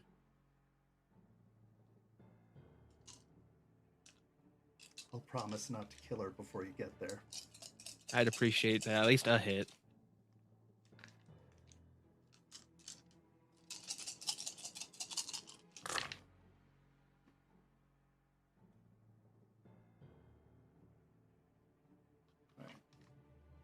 Charles with 8 successes, just quickly hand over hands up the rope, not even shifting into Glabro, just in his Hamid form. Like a militant Marine, just goes right up the rope to the ladder. Muttering under my breath, show off. So Aiden, you do not have the additional die to assist you. You have to do it with the rope. Actually, also Duncan is willing to give you the assist as he'll hold the rope taut. Look to Duncan, grab onto his shoulder. Thanks for this. I really appreciate it. Be safe. I'll be here when you get back. Yeah. You'll start climbing. 5. 5 successes. Yeah, no problem. So you also hand over hand it, making your way, shimmying across until you get to the bottom of the ladder. Lucas, how'd you do on your dexterity and stealth going up the ladder? 5 with a crit. 5 with the crit. So stealth, sneakily and quietly, you make your way up the ladder until you get to the crest where it reaches the top. Peering your head over the edge, roll me a wits and awareness to look along the deck of the boat.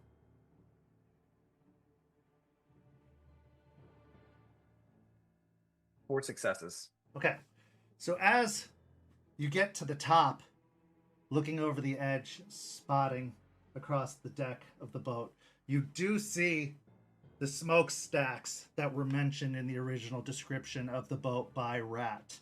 But you also see a couple of security cameras hanging off of the smokestack, kind of viewing the deck of the boat itself.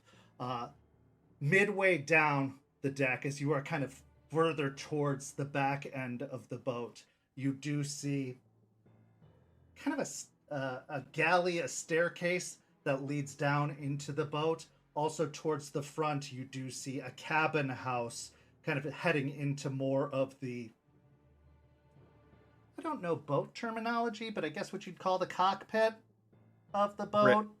The bridge. Wheelhouse, the bridge, the steering area, offices, command center, CNC, whatever. That place. Boat place. But you do also see two men with rifles walking along either side of the dock. Coming towards us? Kind of alternating. Okay. We could speak through our earpieces, right? Yeah, absolutely. Okay. So I'll reach up, or I'll climb down a little bit so they don't see me, and I reach down, and I got 2 cameras on either smokestack, and I got a guard patrolling either side, but I only see 1 on each side, so only 2 as it is. Okay.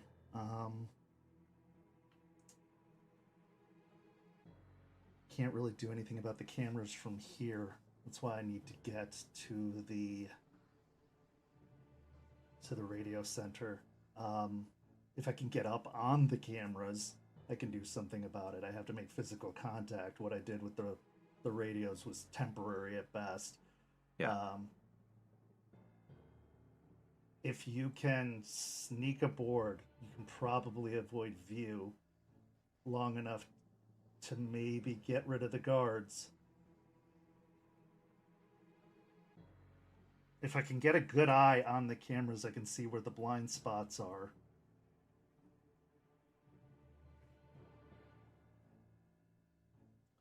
Can you see what direction they're pointing in? They're moving around. There's 1 on each smokestack, and it looks like they might be panning around. Okay.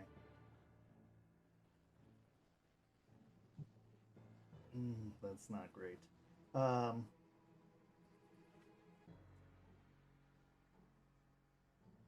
right. He kind of digs in his satchel and then kind of passes something up. Here, pass this to Lucas. Pass it up, pass it up, pass it up. And Lucas, what's eventually passed up to you is a slingshot with rocks. Oh. Trust me on this one. If you can hit them, this will help. Okay, I'll take another peek up and see if the guard is walking away or walking towards me. Roll me a wits and awareness.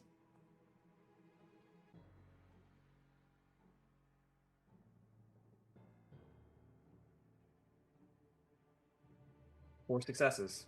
Okay, based off of the timing of it, the guard on your side of the boat has kind of reached the end and is turning to walk away from you, whereas the other guard has reached the opposite end and is turning to walk towards you. They're kind of on alternating patterns. Okay. But they are, I mean, it's a long boat, so it's going to take them a while to... Yeah. All right, I will, seeing that they've reached their switch points, I'll come up, put my chest on the railing, and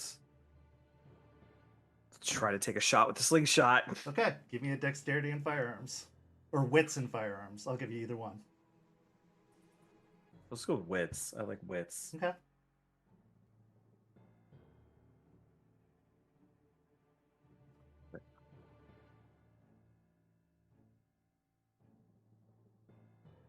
Two successes. Okay, with 2 successes, you kind of rear back and fire, and as this little pouch that is attached, that's kind of a little bundle that was given, and you were given like a small handful of these bundles, is fired. It hits the side of the camera, and as it hits the camera, it explodes in this little shower of like black powder that kind of covers the camera in like charcoal or some kind of just black ichory powder that just poof, over the camera. It kind of showers over the camera's lens, covering it in this just black, cloudy powder. The camera keeps turning, but for the moment seems to have obscured a good amount of the lens. I'll lean back over, look at Artie, give him a thumbs up, and then I'm up and over trying to find somewhere to hide for that Right. guard that's coming towards me. Give me a dexterity and stealth. It looks like it was literally like charcoal dust put into a very, very thin plastic wrapping. 4 successes. Okay, 4 successes. So there are a good deal of these like wooden crates and stuff stacked on the deck. It seems like they did bring supplies and stuff as it is a shipping boat. There are stuff on the deck to hide behind, but it's not a great deal of stuff. So you do have to kind of crouch down and get down low, but you do find cover to duck down behind as you are behind the you find some place to shelter behind as the guards keep walking.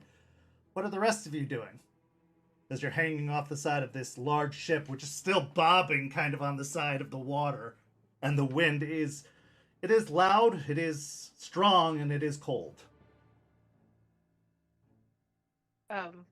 Over the headset, are we waiting for you to take out the guards, Lucas, or? That was my intention. Just Okay. stick close to the side of the boat. You might get a visitor here shortly. Okay. A little chilly. Okay, so as you're waiting, you know that the guard on the opposite side of the boat is the one that is you're going to encounter first. With your 4 successes on stealth, they will not notice you as you pass. So you will get the opportunity for a sneak attack on them if you choose. Yeah, absolutely. So Now you are still in your Glabro form, so you do still have the bonuses on that. yeah, I think I'm just gonna take the short spear in like a crossbody, and I'm just gonna check him. Okay. I'm just gonna come out of the shadows, just check him right over the side. All right, give me a strength in melee. It's against difficulty 1 because it is a sneak attack. They get no opportunity to defend.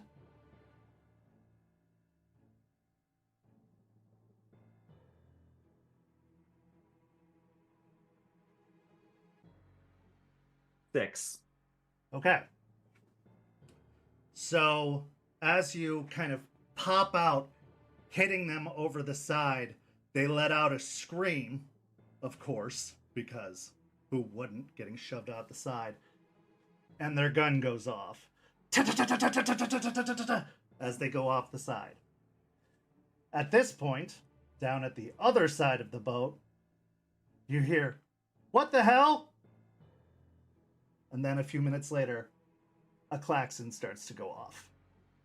Meh, meh, meh, meh, meh. Okay. Now what? I'm climbing up. Yeah, at that point, I'm going to have everybody climb up. Okay. There's no stealth needed at this point right now. Okay, so everyone starts making their way up onto the boat. Everyone reaches the top of the dock. At this point, there are no guards visible at the moment. The sun has not quite crested the horizon yet, but you can start to see the glow, the light golden glow over the horizon, starting to come up, but it is not quite there yet. You have all regathered, and you have a moment to discuss. Charles and Artie are kind of surveilling the situation, and Artie seems to be intent on the bridge/boathouse that seems to be up ahead. If I had to guess, the radio and control room is probably going to be located at least close to that boathouse up ahead, but I don't know if that's going to be the epicenter, but we're probably going to start there at least. And if there's somewhere else, it's going to be close to that, if not that. Yeah, you two head there, be as quiet as you can. And when you can't be, you've got big man, giant Draco over here to Whatever keep you quiet safe. we have at this point. Be safe, and she'll lean in and give him a kiss. You too, please. And with that, Charles kind of looks to you. You got this. And he kind of gives a look to Jester, and then one look to Aiden before heading off with Artie towards the front. A moment later, you hear another scream and some gunfire as another guard just goes hurling, flying off the side into the water, splashing down below. See, they scream every time. Look at me like that. Anyways, we've gotta take out other means of escape, so we've gotta get going around the perimeter, taking out what we can. Right. You see lifeboats or anything, there should be some kind of pull tab to launch them. Just start sending them out into the water. All right, give me a wits and investigation. Everybody, or can one person? If one person wants to take point and the others want to assist, I will I will assist. I have 6 dice for that. anyone with dots I and will assist. investigation can assist, yeah. Yeah, I'll assist as well. Okay, so you can take 3 additional dice. Cool.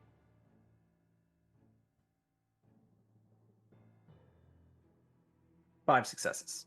Okay, with 5 successes, there are about 4 lifeboats, 2 on either side, along the dock.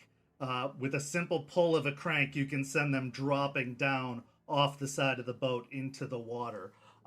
It would take probably a swipe or at least a cut of your claves to dismantle the ropes, because they could be cranked back up if wanted, but if you cut the ropes from them, they will eventually just drift off of the side of the boat. This will take a few minutes to accomplish, because there are 4 of them, obviously, and not all of you have blades. Only 2 of you came armed with blades. So it does take probably a good 10 or so minutes to get them all cut away, but it is accomplishable easily enough. Once that's done, however, Aspen and Aiden roll me wits and awareness as they're busy cutting and chopping the lifeboats free from the winches. 2. 5. Okay, Aspen, with the sounds of winches going down and the howling wind, you're not able to get a really good hear of it. But Aiden, you do hear the sound of pounding feet of guys coming up down at the far end, kind of at that big galley where the stairs were going down. You do hear the sounds of about 6 sets of foot pounding feet coming up the stairwells, coming out onto the dock. And you do hear the sounds of guns kind of being clicking and getting armed, ready to fire. Hey, guys, 6 or 7 people coming up. If we could speed this up. Okay, so as you finish cutting free, on either side, 3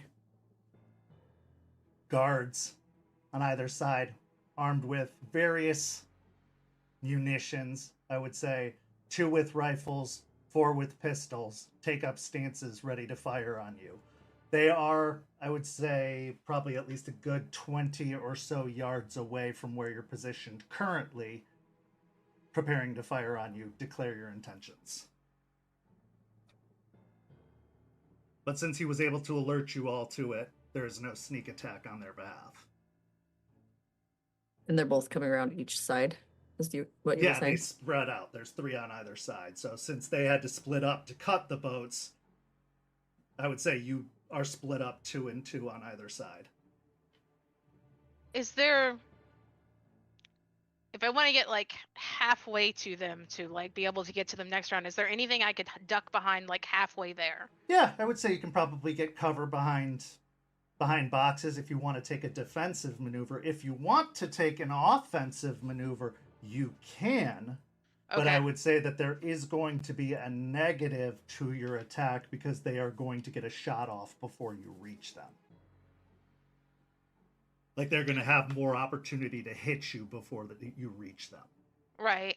No, I think I'm going to take a defensive mover and just move up to the boxes. Okay.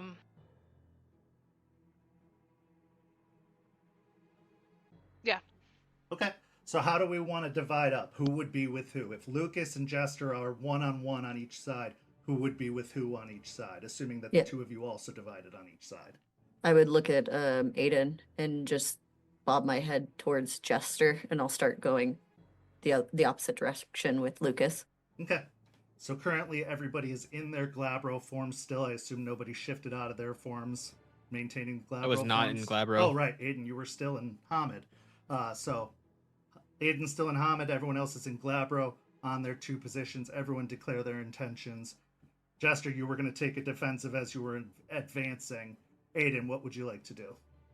I'm going to move up next to Jester, and then start going through getting into Glabro while ducking down wherever she's at. Okay, so you want to shift into Glabro and take a defensive as well. So go ahead and make Correct. the rage check, and then you can also make a dexterity and athletics. Jester, you can make a dexterity and athletics.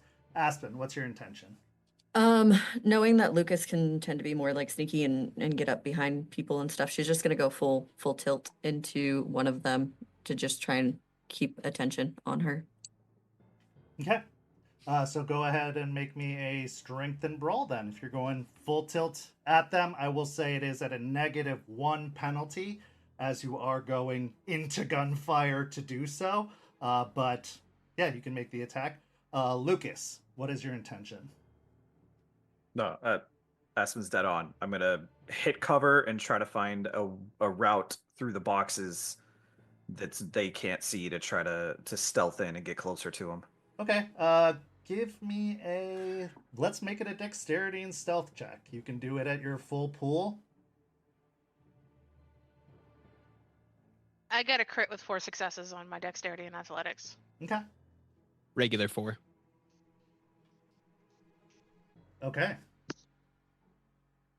So as the gunfire rings out at Aiden and Jester, bullets strike against the deck, but you both manage to duck behind some crates or against, some cover, managing to avoid the gunfire as it pings off the deck or fires, just misses entirely, shooting off the side of the boat, avoiding the gunfire altogether. But you do find yourself getting some cover, advancing closer on them without any incident. Aspen, what'd you get? I got 4 successes. Okay, 4 successes. Lucas? 5 successes on the stealth check. 5 successes. Lucas, you managed to avoid the gunfire entirely, not taking any damage whatsoever. Aspen, you do get up close, not taking any damage, but not dealing any damage either. As some of the shooters were distracted with Lucas, they did not manage to get a shot off on you, and you charging directly at them managed to make them panic a little and kind of misfire off in a different direction as they were completely kind of caught off guard as this unarmed blonde woman just comes running at them. They didn't know what to do with it as this umber hulk of a woman is just running towards them. So that is the end of the round. Declare your intentions for the next round. Jester and Aiden, you are given cover, not enough for a sneak attack. They very much know where you are, but you are kind of behind cover, and you are close enough now to engage without any penalty in the next round. Aspen and Lucas, you do have cover. You can strike one of them with a sneak attack in this next round, meaning difficulty 1 on one of them. And Aspen, you are up in the thick of it, but you do have no cover, so if one of them attacks you, they will have a bonus on their attack with with gunfire. So, Aiden, we'll start with you. I'd like to activate Spirit of the Fray before I run up there, so that way I can attack in addition 2 additional opponents per rage check. So that way I can take care of some, and then Jester can take care of the other one. Okay. First one's good. Lost 1 rage. Okay, that brings you down to 3. Yeah, I'm at 3. I'm just gonna go and attack one of the. I'm gonna go slash one of the ones with the rifles with my clave. Okay, so you're gonna go clave. So that's a dex and melee, or were you going to go strength and melee? Strength and melee. Strength I'm and doing melee, 'cause you're two-handed. two-handed. Yep. Okay. Yeah. And you're going strength and brawl, Aiden. Strength and brawl on the 3. Yep. Okay. And Aspen, you are up in it. Are you Yeah, using so fists? yeah. Yeah, so I'm just gonna kind of be hitting one of them. I'm gonna try and like, as much as I possibly can, not be right in the middle of all of them and Okay. off to one side. But yeah, I am going for So one you're of pretty them. much trying to go for one of them, strafing off to one side. I would say you're probably going towards C side, knowing that Lucas, you don't want to interfere with Lucas's sneak attack plan since he went in. Yeah, you wouldn't want to mess that up. So you're probably moving more towards the edge, hoping maybe to possibly toss one of them off, if you can. Probably not, because like as much as I can punch things, lifting and throwing is not really my Or forte. maybe just to pummel them down, whatever the case Yeah, may be. you know. That works. And Lucas, you are sneaking around, possibly trying to get behind them to get a stealth attack in. What did you get on your attack?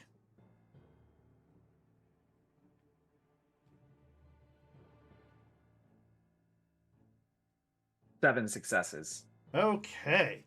Aspen, what did you get on yours? 4 again. 4 successes. Okay. So Aspen, once again, you are kind of wrestling with them over the gun, kind of knocking their hand again away, causing them to kind of shoot off away from you.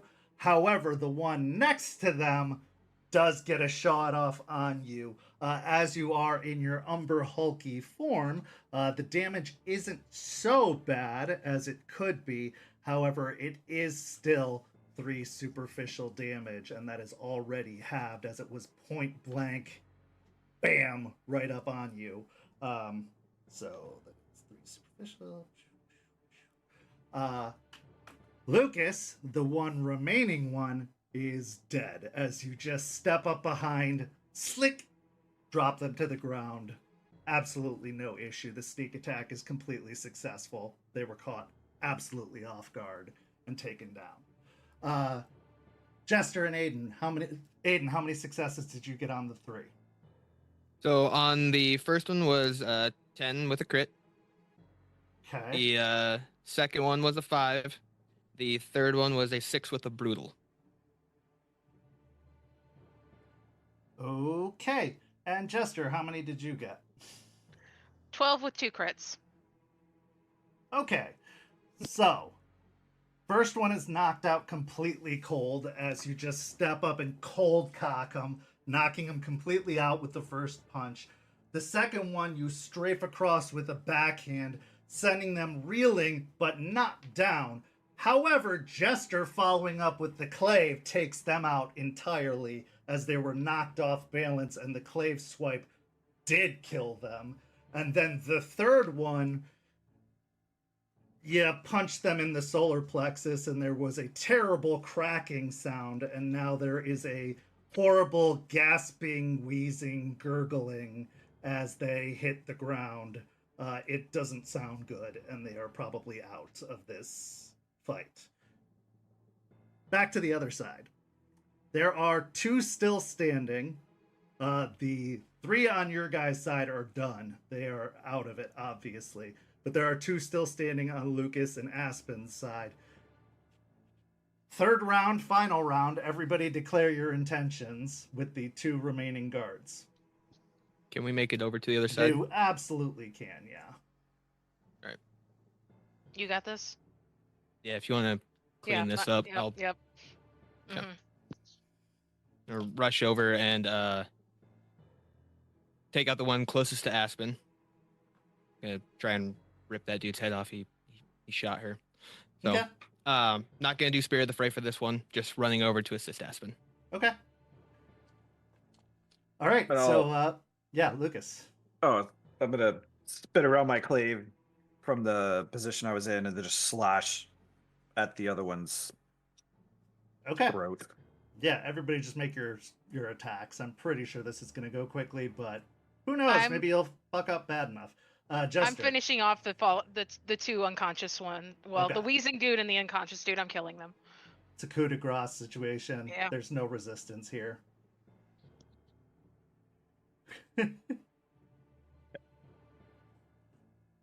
8 successes. Okay, so Aiden and Lucas are able to thankfully finish off the individuals quickly enough. However, Aspen, you do take another 2 points of superficial damage as they are able to get a shot off before getting killed.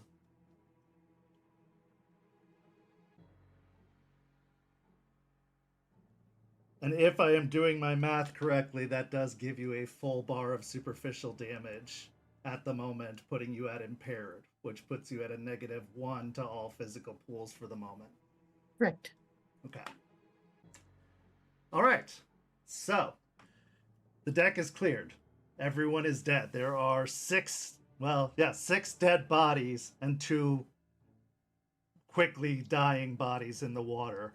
Or 2 quickly dying bodies in the water as 2 guards were thrown overboard. But for the moment, it is quiet up on the deck. I would like to heal Okay. superficial. All right. So go ahead and roll it. I do not lose a rage that time. All right. Just one?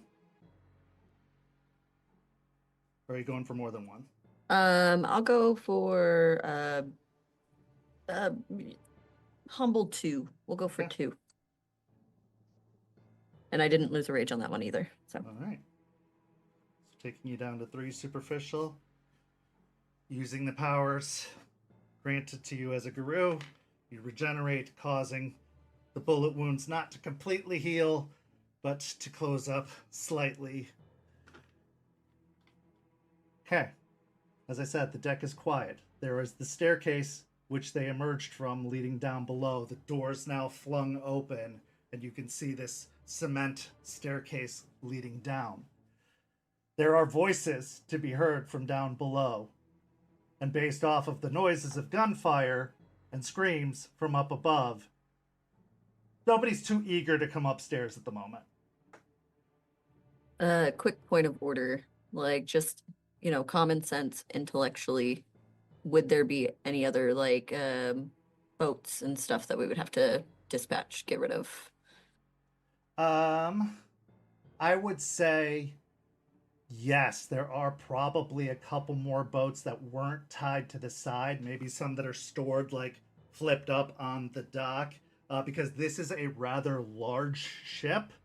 There are likely extra boats because this ship could hold quite a few people. Those are probably just the instant emergency escape boats, but there are probably some extras that could be used that are for extra storage that could be stashed probably on the deck here somewhere. They wouldn't be as quick as zip, cut. They'd probably need to actually be destroyed in order to be gotten, or just tossed over the overside. Okay. While we have the opportunity of nobody really wanting to come up right now because of all the scary noises over there, let's quickly check for other boats, other things, other escape routes before we head downstairs. Okay. Can I Ooh. check the bodies real quick? Yeah, absolutely. Roll me a wits and investigation. What are you looking for? Anything specific? See if they have any communique, or if one of them happens to have a grenade, that would be beneficial. Okay. 4. So, looking over them, they do have earpieces. They do look like they do have some sort of communication devices. They do not have grenades. This is a boat. It would be a terrible idea to have grenades on a boat. Yeah, not smart. So they do not have any kind of grenades or projectiles that are meant to explode. So no, nothing of that sort. But yeah, they do have, obviously, radios. They also have light armor. However, it didn't seem to come in handy because you guys were very effective at killing them. Artie, they, are you good? Are you where you need to be? In the background, you do hear some thudding, thumping, grunting, but you hear Artie, who is not even, winded, or he just seems to be talking normally. So far, yeah, everything's good up here. Just, well, I'm just waiting as we make our way forward. Yep. Okay. You keep doing what you need to do, buddy. Found a couple guys down here. They slipped. Oh yeah, we They heard. have some. Yeah. Yeah. Found some radios on them. Is there once you get there, if you can tap into that and let us know what they're saying. Constantly, I don't want to have to carry their stuff. I'll see what I can do. I don't know. It depends on if they're in the boat's radio system or if they're using like a walkie-talkie system, but I'll see what I can do. Lucas, do you understand that? Got it. Okay. If they're using a system like ours or if they're going through the boat. If they're talking through the boat or if they're talking like we're talking. Oh. Okay. We got it. It's fine. Yeah, we got it, man. At this point, you hear a crash of somebody going through glass.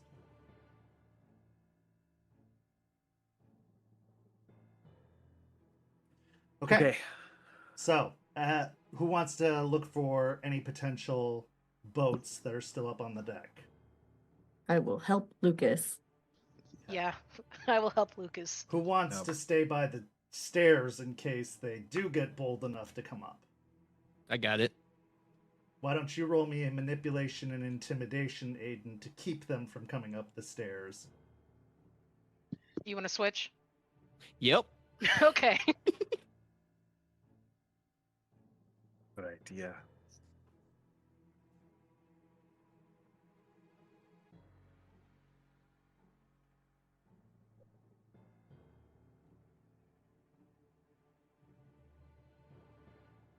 All right, am I still doing investigating or am I doing intimidating? You're doing investigating. I think Okay. Jester is doing the intimidating, right? Is that what Okay. I got from that? Okay, good.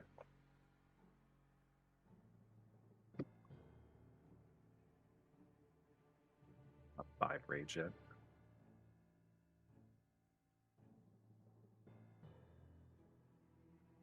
Five successes. Okay. Easily enough, you kind of move through opening some of the crates and some of the storage units that are storage boxes that are up on the deck. You are able to find the boats and quickly enough using either the clave itself to hack holes in the boats or just picking them up and tossing them overboard. You are able to get rid of some of the, or most of the escape implements. Would you tactically potentially try and save one for yourselves if you needed it? I would 100% suggest that to Aspen. We should square one of these away somewhere in a box that's not normally used for it, just in case. No, definitely keep it out of sight. So if people are trying to get away, they're not going to immediately take it. So I'll give you a choice. I'll just say straight up. Wits and larceny would be how you would squirrel away this boat so that it's not instantly accessible to anyone who's trying to flee. Yeah. Jester, Can I over assist? to you. Yeah, you can absolutely assist if you have a dot in larceny. So, Lucas, you can add a dice to that pool. I will assist as well. Okay. I So you got can add 3 two suc- dice. Oh. Jester, yeah. I got 3 successes. How are you choosing to intimidate them? Oh, I'm throwing one of the bodies down. Oh. Okay. So by picking up one of their fellow guards, as you can hear the sounds of footsteps slowly making their way up the stairs, you hurl one of the bodies of the guards down the stairs, at which point streaming expletives come just gasping up the stairs, and you hear feet starting to retreat away down the hallway. As well as, no, you go. Fuck that. Okay. Over our comms. We're good for a moment. So, with the boats dismantled, with one very, very cleverly squirreled away, Lucas, where would you put it? Would you put it near where you kind of got up the ladder? I would take it back towards the back of the boat and hide it just inside of the anchor chain well, where there would never be anybody sticking their hands ever, because it's exceptionally dangerous. Okay. So, with every escape route that you're aware of, removed. With guards intimidated, you start to make your way down into the bowels of the boat. Eventually, you do get word from Artie that he has reached the control center. He says, as you reach the bottom of the staircase and start entering into the hallway, which is empty, the guards have very much retreated at this point as you step over the body of the fallen guard that was hurled down the stairwell. He has eyes on you, as you can see, cameras along the hallway, and that he reports to you that a lot of the guards have retreated. Radio transmissions have been cut off. There is no help coming yet. He doesn't believe anybody signaled for help. You start to make your way down the corridor, moving from room to room. I'd like everyone as a group to make strength and brawl or strength and melee checks. We're going to kind of, for the sake of time, do a sweep of you moving from room to room, dispatching some of these hidden guards who are hiding out throughout the ship as you encounter them. Because really, I know what everybody wants. As viewers, as players, we want to get to the real fight of the night. 5 successes from Aspen. 8 successes from Aiden. 7 successes from Lucas.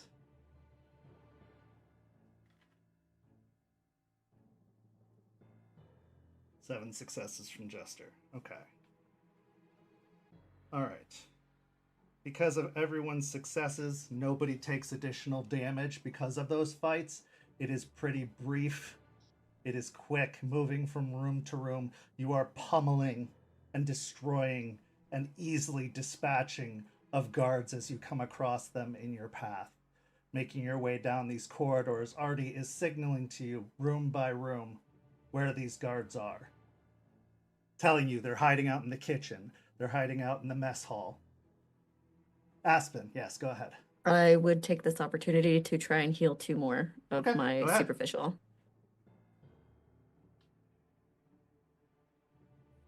I lose a rage, just 1. Okay. So you're down to 1 superficial health.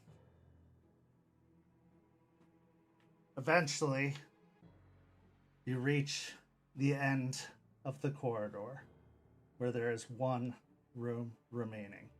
Of course, Artie reports this is the only room he doesn't have eyes on. There are no cameras in this room. It has a large wheel padlock. As you go to turn the wheel and push open the door, you see Mary sitting on top of a box that is open, with her hand reaching into the box.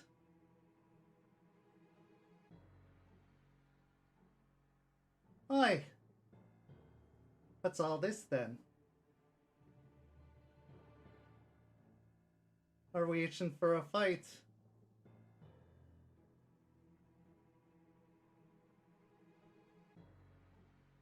I'm just going to look over at Aiden because I think time for talk is over at this point. How big is this room? It is a large room. Okay. It's kind of near the end of the boat, and it is massive, triangular.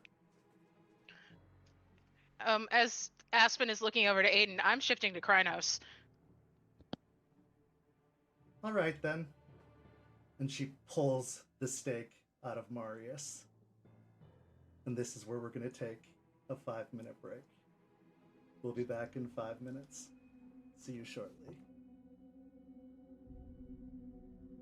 St. Petersburg by Night is brought to you through collaborations with our partnered vendors: Wolfpack Dice, Ember Fox Dice, Dragon Ink Dice, Bear of the Bard, Champs Tramps, Panchi Artista, and Chromatic Creations US. Links to our partnered vendors, as well as our Twitch and YouTube channels, can be found on our website, stpetbynight.com. The official theme song for St. Petersburg by Night is Vampire by Faith and Failure. You can find them at faithandfailure.com.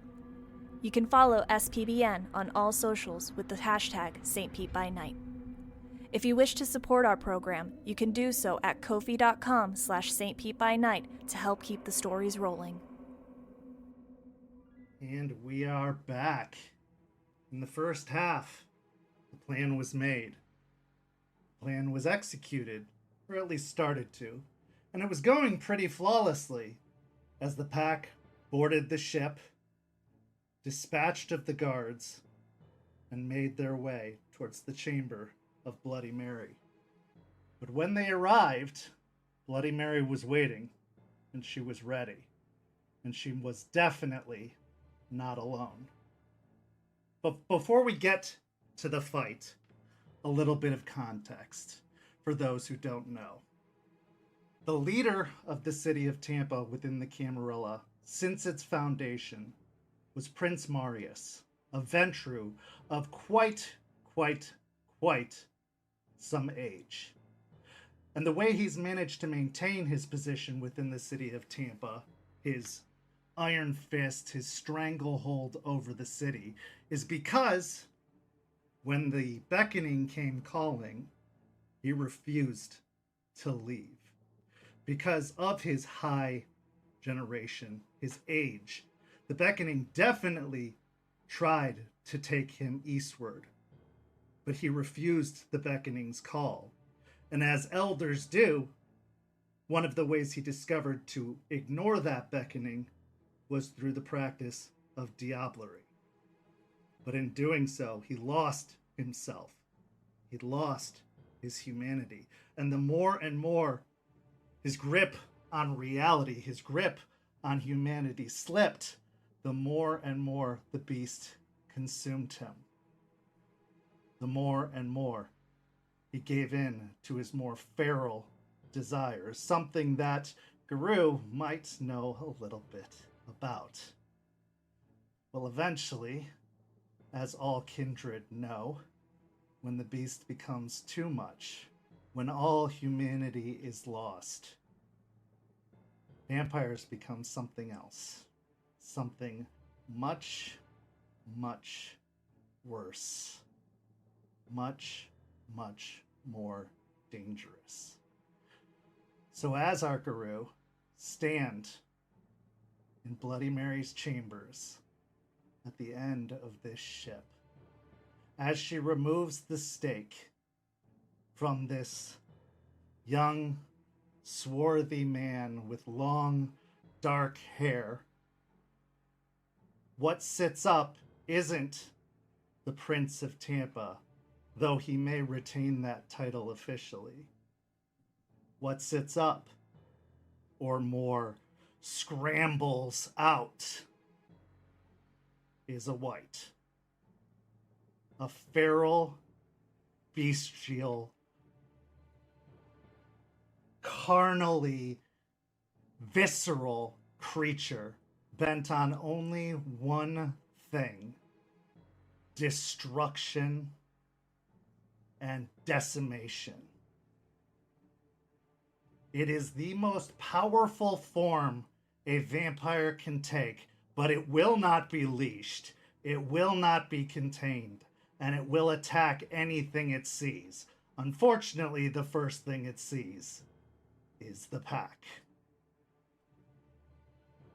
To describe the room a little bit further, aside from Bloody Mary, along the back room of the room are also, or back wall of the room, are several guards who stand by at the ready with guns. However, they seem to be not interested at all engaging in this particular affair at the moment. They seem to be there to cause some distraction, cover fire, maybe to just do as Bloody Mary desires at any given moment, and to potentially be what you all know to be her distractions, or to juggle the Guru that are causing her problems, her advantage in this particular situation.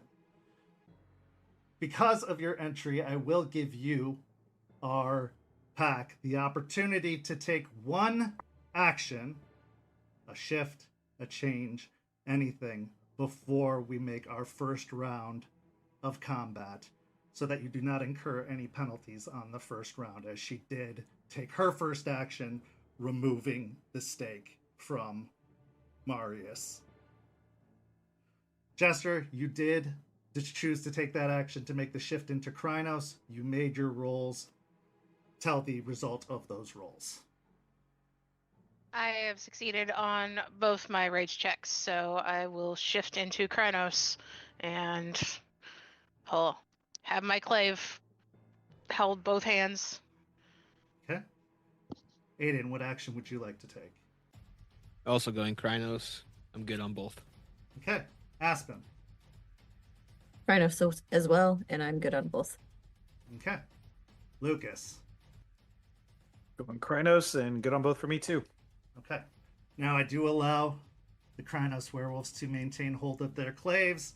This is kind of questionable in rules as written for 5th edition. As I want to state to our audience, we use the rule of cool here. So if you are a viewer and you are sitting there being like, that's not what the rule book says, stay out of the comments. We're not interested. We're trying to tell a good story here. Keep it to yourself. Just enjoy the ride. Okay, so as you turn into Krynos, first things first, I need everyone to make a resolve and composure test as Mary darkens and grows a lot more intimidating. As she looks in your directions, her muscles grow a lot thicker. Her gaze grows a lot more menacing. More daunting, as they say.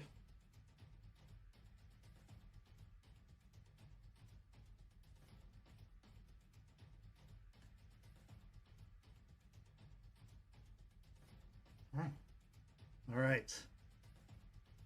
Okay. Lucas and Aspen, you are at a -1 dice pool on any attacks against Bloody Mary for the rest of the scene. Jester and Aiden, you are fine. You are able to resist her daunt. Declare your intentions. You have Marius, who is absolutely coming for you. All of you, any of you, whichever one he just comes at, doesn't matter, he's going. You have Mary, and you have the guards who are past them in the back of the room, ready to open a flurry of fire in your direction. At the current moment, are they close enough where I could attack both of them at the same time? Marius and Mary? You could if you wanted to. Yeah. Okay, I'll do the rage. And did you say -2 to her specifically? To her specifically. -1. Okay. Oh, -1. Okay. Yeah. Because you missed by 1 on the daunt. I'm good on my rage.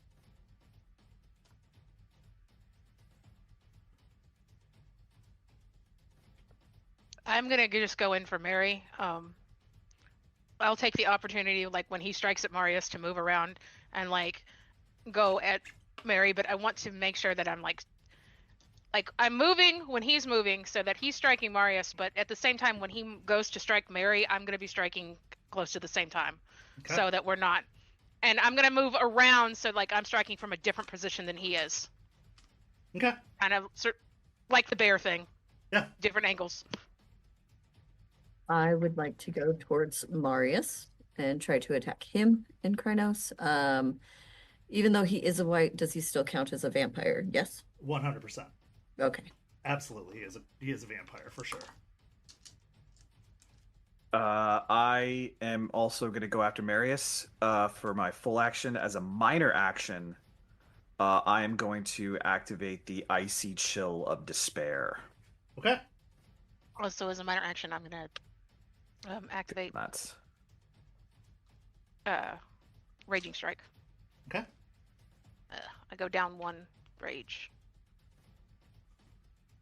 So for the Icy Chill of Despair, you were using that on Mary and everyone, right? It radiates 10 meters out from me and affects everybody except for my pack members. Okay. And they cannot use willpower to re-roll dice or regain willpower except through mystical means.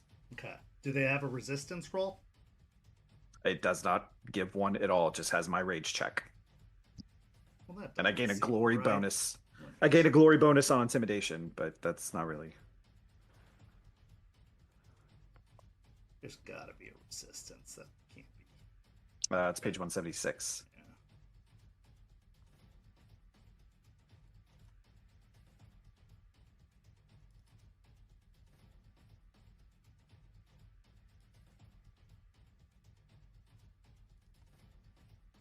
That is horrendously broken if they can't resist at all. Shadow Lords be Shadow Lorded.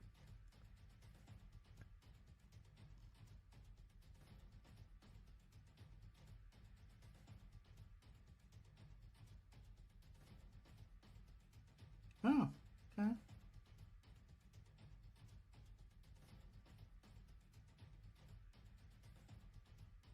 Okay.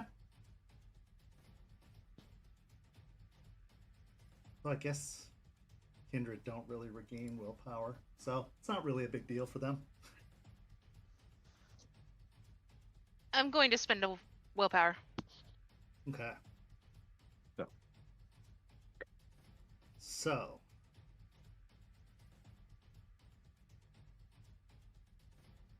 Let's get to it.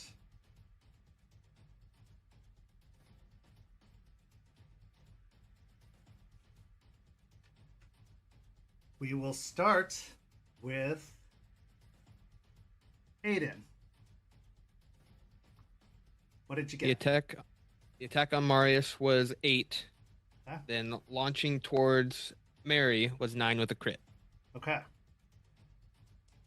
Aspen. 5.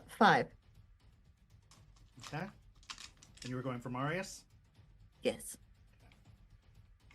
Lucas. 7. Okay. And Jester. 8 on Mary. All right. So. Just check one more thing. Okay, so because it was a minor action, did you take 2 dice from your attack pool, Lucas? No. So you should re-roll your attack pool minus Yep. 2 dice. Minus 2 dice. Because it is a 2 dice minor action to use your ability. 5 successes. Okay. And you were attacking Mary? Marius. Marius, okay. So, Marius just moves forward like a locomotive, just pure power and force. Mary, however, moves with a strange lightning quickness, just like darting from position to position as she moves and makes a striking motion just like Aiden into each and every single one of you with a forceful hit. Bang, bang, bang, bang. With the silver knuckles.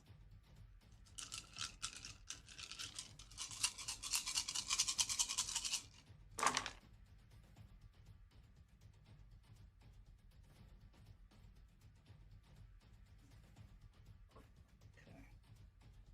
So let's hear those totals again. 8 with a crit from Aiden against Mary. 5. 5. 8. Okay. So, Aspen, you take 5 aggravated with the silver knuckles. Aiden, you take 2 aggravated with the silver knuckles. Lucas, you take 5 aggravated with the silver knuckles.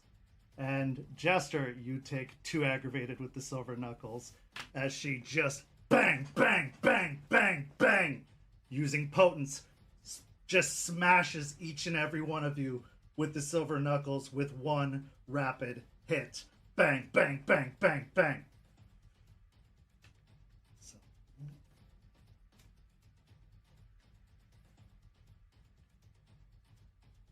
Okay.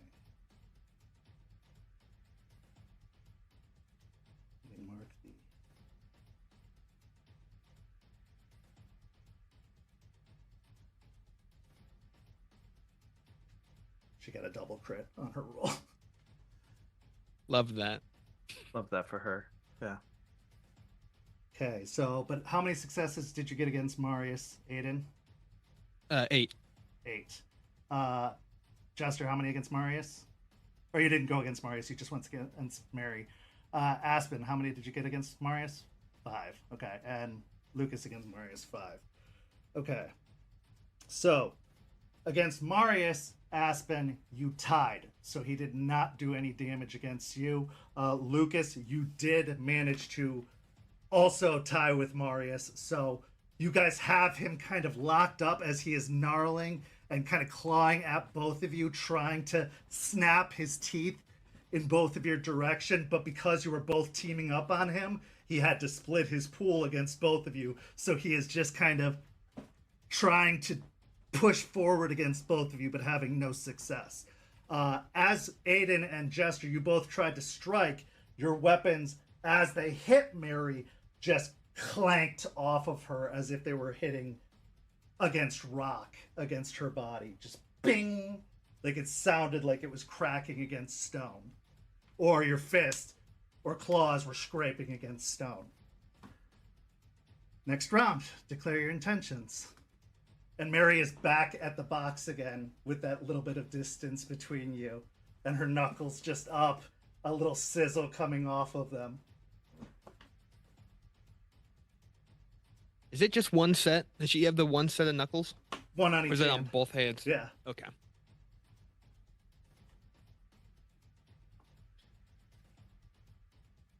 Are you thinking about taking a hand? Yeah, I'm thinking about locking one up. And if you want to hack at it. Yeah. One hand? All right, we're going to... Yep. Like you're gonna Gonna lock the go hand up. up and I hack that hand? Yeah. Okay. Gonna run up and try and get her into like a standing armbar and like pull back the arm to try and expose it to give Jester a better opportunity to it. All right, so you want to try and grapple. Are you Yeah. trying to go for a specific arm? Because that is going to be a called shot. Yeah, I'm going for That's an going arm. to So be the yeah. -2 penalty for a called shot. Okay. Yeah, that's fine. Okay. All right, and Jester, if you want to attack that called shot, that is also going to be a called shot for you as well. And I'm using Raging Strike. Okay. Aspen and Lucas, you both are focusing on Marius, right? Still? Okay, so you can both make your attacks as well. I would That like also to- being said, I want everyone to make a dexterity and athletics roll too, as the hail of gunfire comes from the guards. Can I heal an aggravated? You can. That's I'm gonna 2 do the races. Can I same do- thing. Can I do the same thing? Yes.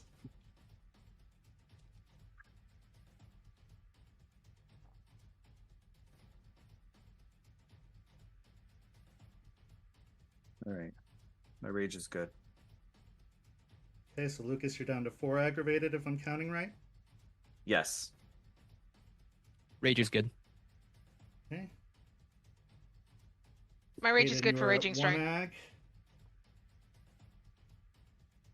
Aspen, how's your rage? Good. Okay.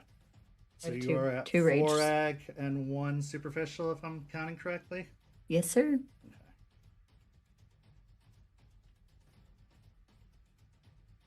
And Jester, you're not healing this round? Well, correct me if I'm wrong. Since Raging Strike is a free action, I only get to use 1 free action, right? You can regenerate every single round. Okay. Then yeah, I'm gonna attempt to regenerate too. Okay. I lost a rage. What's that put your rage at?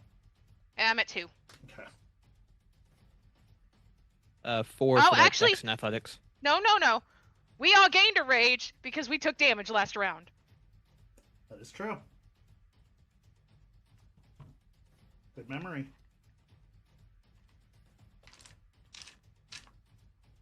And it was ag, so if we take superficial, you also gained another rage? If anybody took superficial last round? Nobody took superficial. Everybody took ag. Do Okay. do I get another rage because I took superficial earlier on the boat? Yes. I think it's yes earlier, but now you don't gain rage because it's only the first time in a combat. That's It is for so- superficial, and yeah, then but I if mean you for, take you an did ag- from the last Okay. combat. But now in this combat, you're not going to gain rage anymore after this. Everybody's done after this. No more gaining rage from this combat because you've gained it now. So... Oh, crap. This is Hold your on. rage for this combat. No more. You met your quota. Yes. All right, so 4 to dodge the gunfire from Aiden? Yep. Okay. 1 sec. Still rolling. I got distracted. 0 to dodge the gunfire?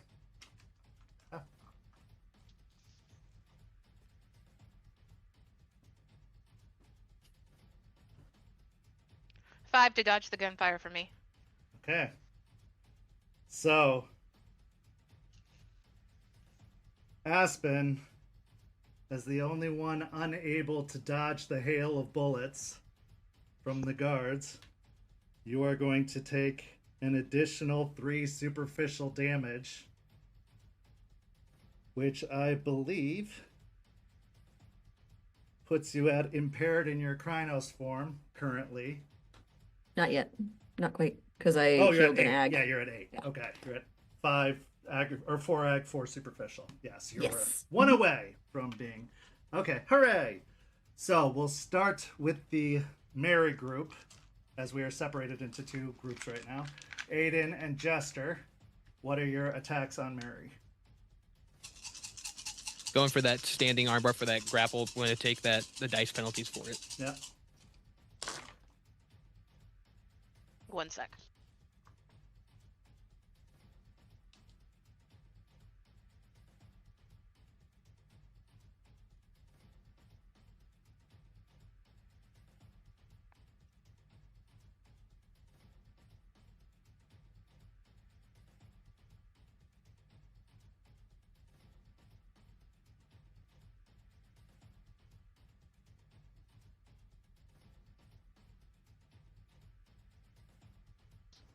I'm gonna spend another willpower. Okay. 9. Okay.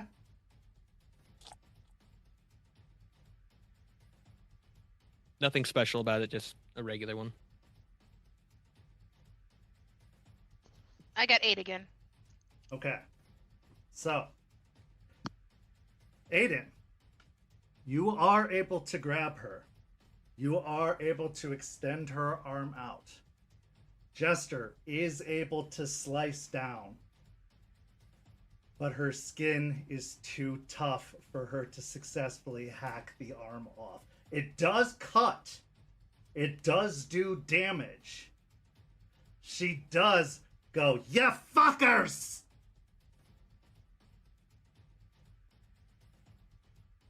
But she does not lose the hand. So you did do damage successfully, but it wasn't enough successes beating her fortitude to successfully sever the limb. Because there are specific rules about how many successes you have to beat the spread by to remove a limb, and it wasn't enough. I had so many dice and there were so many blank dice. It's just not fair. I had like a crit on that too. But it did do damage. You beat her fortitude enough to do a little damage. So she did take some damage. And you did beat her attack to get her grappled. So it was good. It was good. But not enough to get the arm. Okay, over to Aspen and Lucas versus Marius. Are we still pressed like against him? Yeah. Like, okay, so It's not a he's- grapple, but you guys are like tied up a little bit. Okay. I got 8 with a crit just to get at him. Okay. Oh, Can what? I? You got a what? Sorry. I got an 8 with a crit. Oh my god. My god.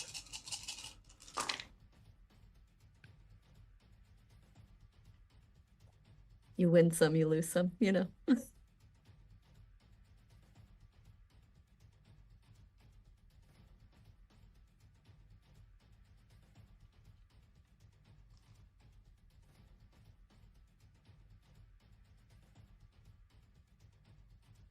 Can I hip throw him, or do I have to grapple him first?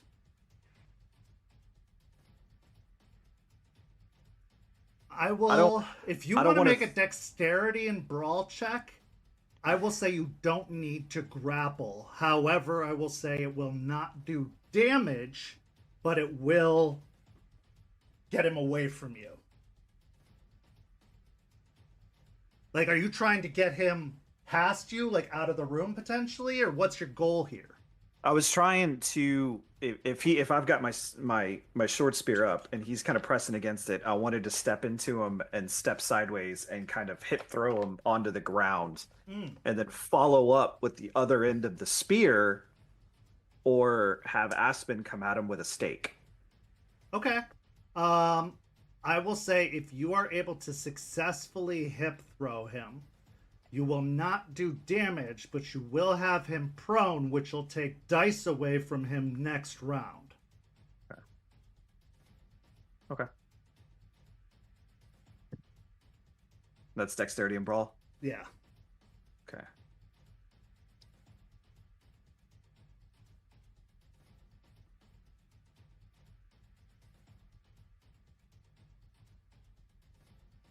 Okay.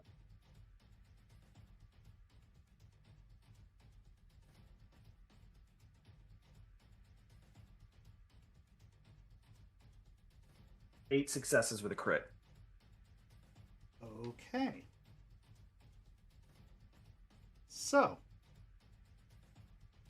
as you, Aspen, what are you doing? Biting or clawing? I will bite him. Okay. As you bite down, again, your teeth feel like they are also biting into granite. His skin is extremely hard to the point that your teeth almost feel like they want to crack against, but instead it feels like his flesh starts to crack underneath your teeth. Lucas starts to hip throw him to the point that he does start to flip over, causing you to kind of have to release, raking your teeth across, causing some of this disgusting blood to fill your mouth as he gets hip thrown and flopped over to the ground. Next round, declare your intentions. And the hail of bullets didn't help with you kind of breaking the grapple as you got struck by many, many bullets. Are they firing again? Oh yeah. Every round now.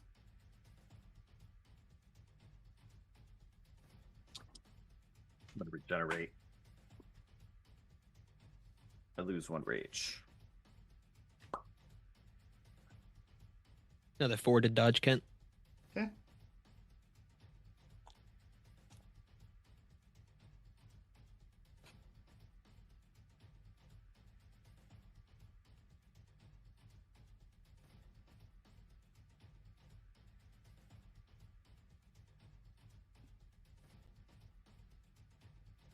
I got 3 to dodge. Okay. 6 to dodge.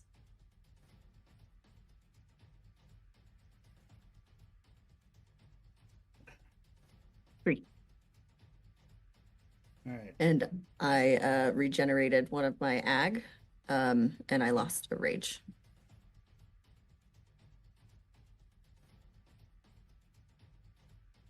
All right. And Lucas, you regenerated an act, yes? Yes, and I lost a rage also. Okay. Did anyone else regenerate, or are you guys just hanging on? You're with your 1 ag each? I'm gonna hang on. Good. All right.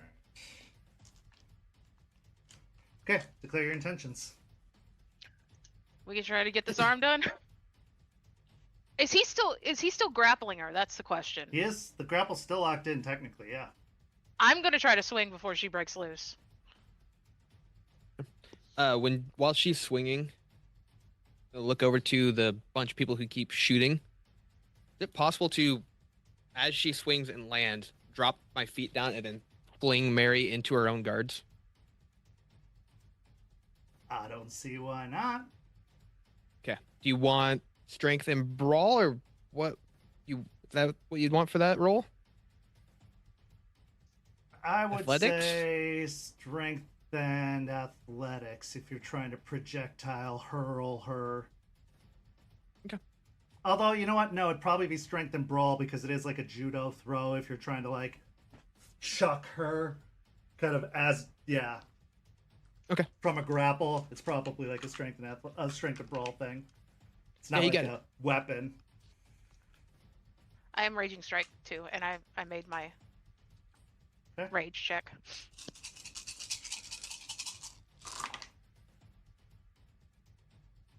Can I burn a will? Yeah. Aspen and Lucas need to declare their intentions too. Yes. I'm coming at him with the other end of the clave, the wooden end of it, and just going straight towards his heart. Okay. That is a -2 penalty because it is a called shot.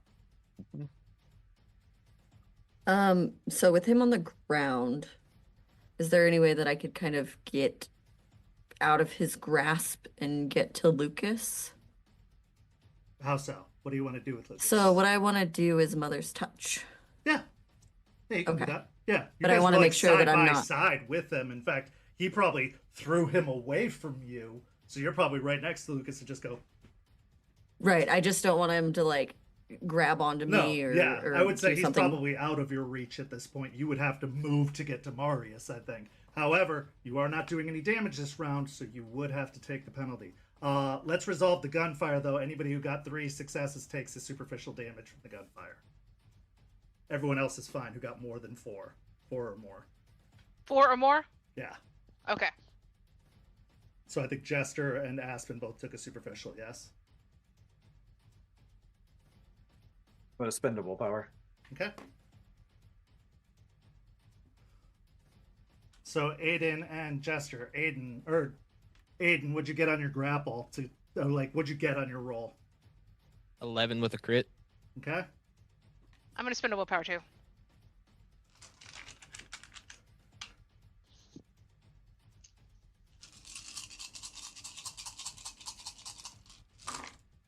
I also got 11 with a crit. Jesus Christ. Let's go.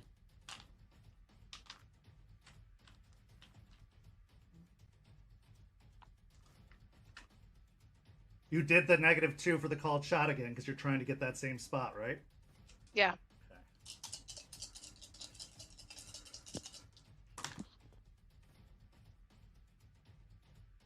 Okay.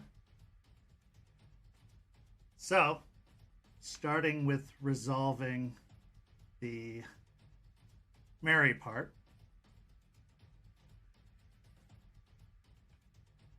As Jester goes to bring up the clave and bring it down, Mary pulls Aiden into the blade as it comes down and strikes Aiden across his back, doing 6 points of aggravated damage to Aiden as the clave sinks in to Aiden's back, cutting across Aiden's back.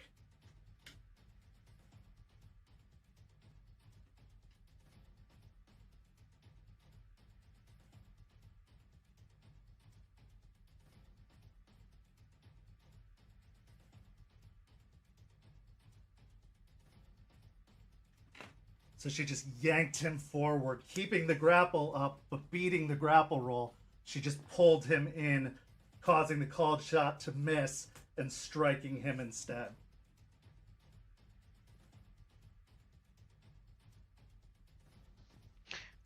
Does that count as humiliation?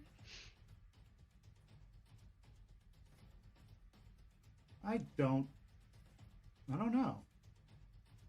I'm asking because Humiliation? you could get rage for humiliation. I wouldn't say it's humiliating because the Okay. strike would have hit. Okay, just wondering. Look, I'm trying to get rage. Okay, over on Aspen and Lucas.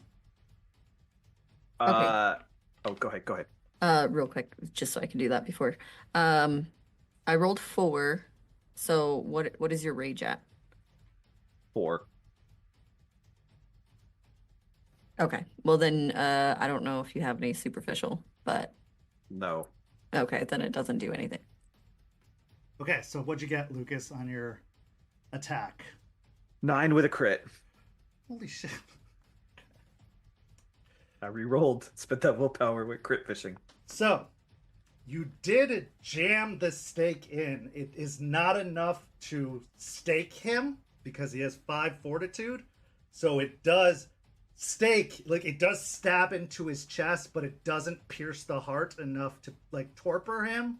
But it does do damage. It does pierce him and hurt him very badly, but it's not enough to torpor him. So it does, like he is pinned and he's like he's trying to strike at you, but it is not enough to torpor him.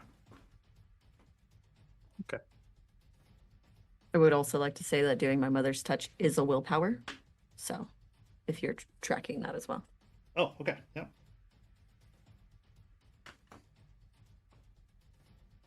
All right. Jesus Christ. You guys are doing really, really well, and it's annoying me. Okay. This is supposed to be harder. Next round. Declare your intentions. Jester, you have cut into Aiden with the clave, doing silver damage, which hurts. Declare your intentions against Mary. She's still holding Heal him? an egg. She is holding on to him, yeah. Okay. And in fact, I would say she is probably grappling him now, like reverse to the grapple, and is now pressing the silver knuckles into him, holding him with the knuckles against her. Mhm.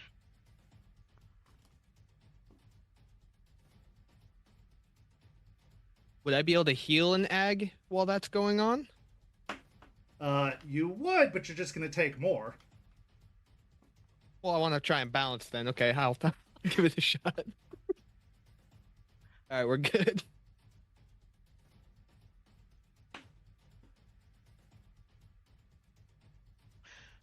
All right, I'm going to try to go behind her and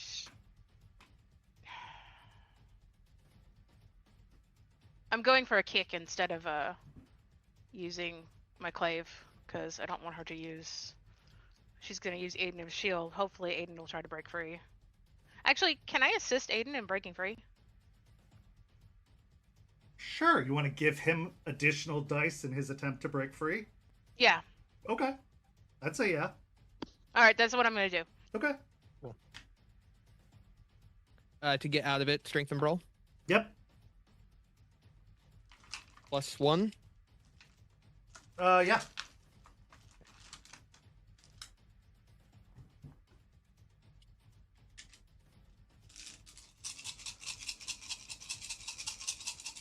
And Aspen and Lucas. So you got Marius down. You have stabbed him with the stake. It did some damage, but not a lot. What do you want to do? You healed him a little bit. Well, not really, but it's fine. Oh Healed yeah, my you did soul. because it was all superficial, wasn't it? Yeah. Yeah. You tried I to was trying to heal. get. To no yeah. effect. I rolled a 4 to dodge bullets, just Right. so you're aware. Yeah, so you and dodged then- all the bullets. And then I rolled a 6 to attack him with a bite. Okay. 6 to dodge bullets. I heal an ag, but I lose a rage.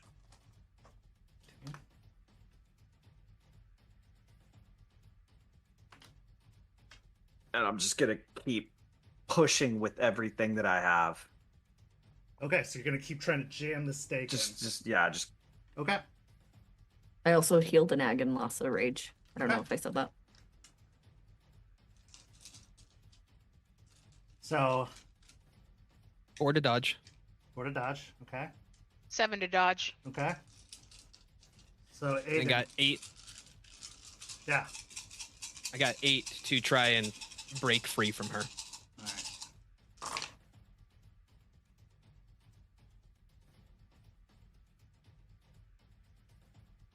She's gonna spend a willpower.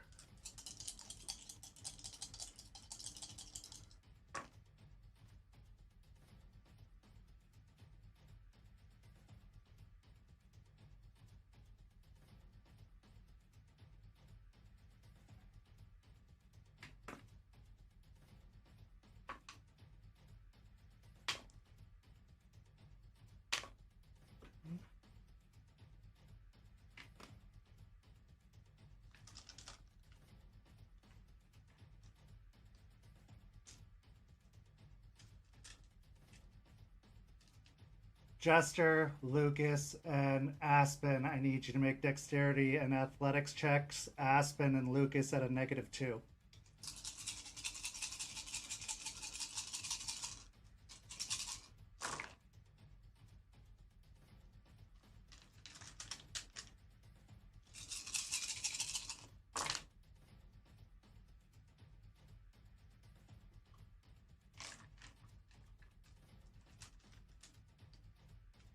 What happens if I roll a brutal on my dex and athletics?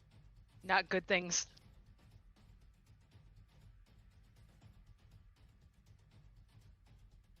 It is a physical action. But it's a physical action that isn't intended to do damage. Uh-huh. Okay. So, how many successes did you get with it? 1. With the brutal? Oh, well, if the brutal counts, then I got 5. Oh, no. So you got ones. Yeah, okay. One okay. success, yeah. One success. All right. So, Aiden, you got 8 on your roll, right? Correct. Jester, how many successes did you get? 2. Lucas? 4. Aspen? 1. Aiden, you do get out of the grapple. But in a blur, Mary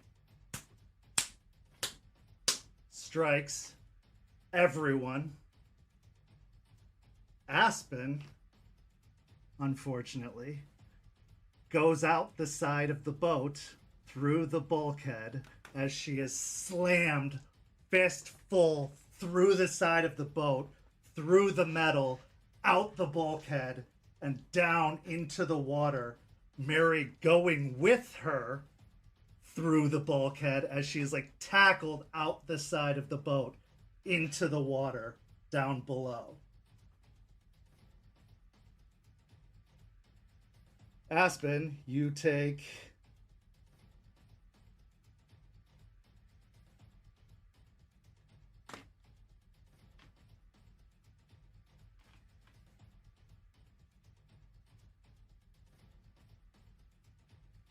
you're unconscious. Let's just put it that way. Time stops. Diving in. Oh, jeez.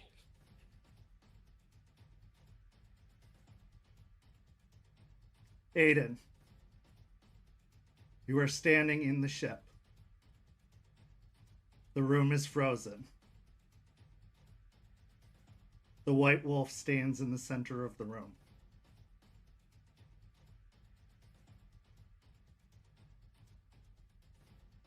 This is it.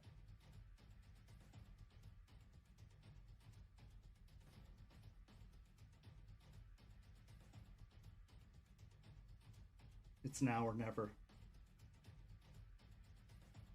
Keep an eye on everyone for me.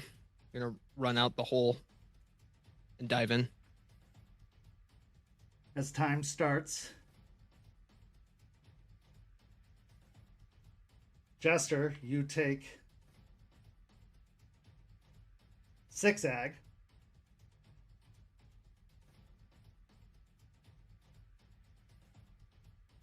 Lucas, you take what? How many you got? You got 4 successes. You take 4 ag. Yeah.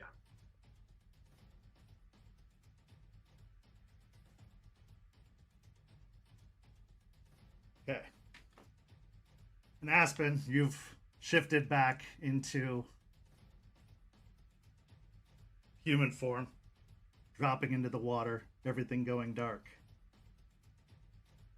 Aiden, you go leaping out of the side of the boat, following Mary as she plunges into the water, holding Aspen, diving down into the water down below. 3 forms cascading down into the water.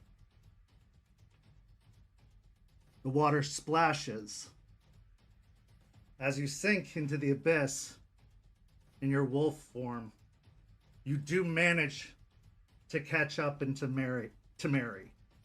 In a flurry of claws and fists in the water down below, it is carnage and chaos. But she's no longer got Aspen. Her focus has turned to you. If she had Aspen, undoubtedly Aspen would have died. But because you followed, because you chose, you may have saved her life, but you sacrificed yours. Because as Mary activates the Fist of Caern, under the waves, she tears you piece by piece apart, ripping limb from limb. You, being a guru, won't go quietly, though. And underneath the waves, you do the same, ripping her piece by piece apart. As you bite down, tearing flesh from her with your final axe, you tear into one another, leaving nothing of each other beneath the waves. It was supposed to be you or her. Because of your heroic action, instead, you made sure in this particular case, in a way, that it was you and her, but the her in this particular case was Mary.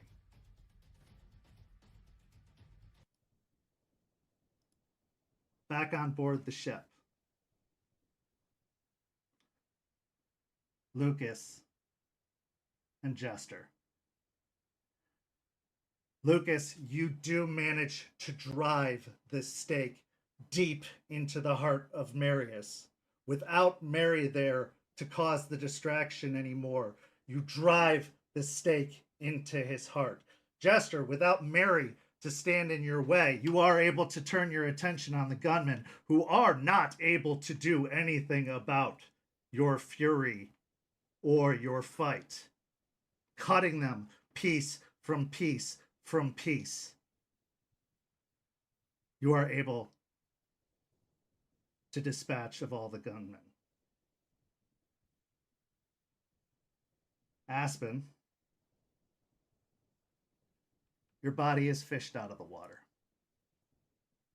by Duncan and Eliza, who were on the boat nearby and did see you all careen out of the boat, and were able to come to your aid very, very quickly.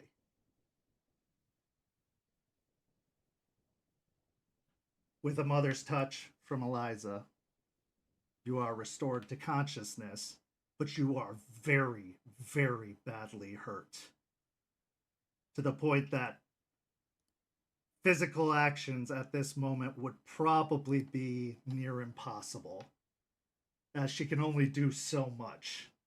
Even if she did succeed, she would probably only be able to restore maybe one ag. Maybe enough that if you were to shift, you couldn't even shift really at this point. She could get you to conscious.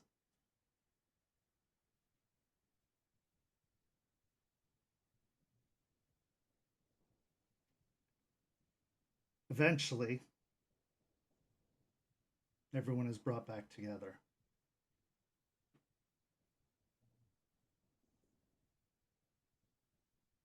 The mission is a success. Mary is destroyed, but not without loss. Not without the loss of Aiden Goodspeed. was told he was going to have a choice to make, you or her. He knew what the choice was going to be made even before he would have to make it.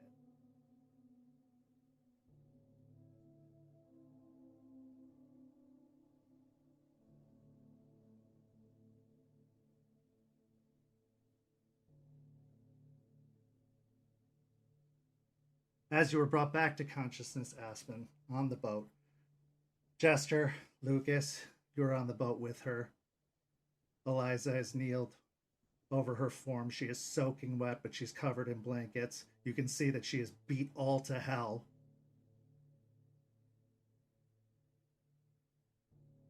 The scene is yours.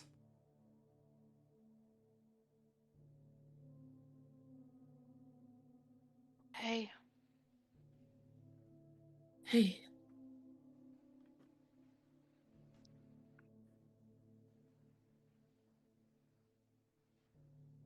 Oh, man. Did we get it done? yeah, but when she took you out, Aiden followed, and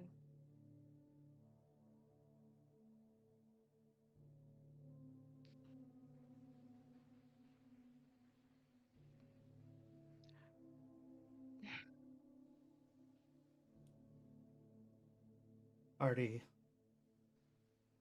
kneels down next to Aspen and they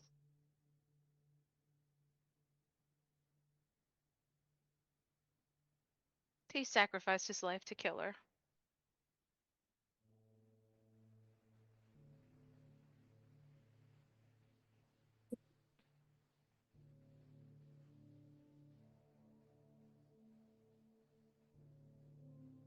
What?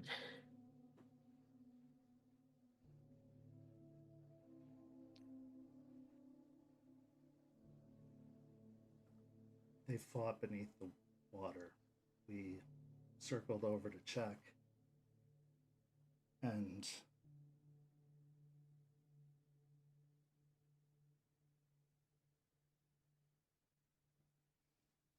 he reaches into his pocket and fishes out the red bandana.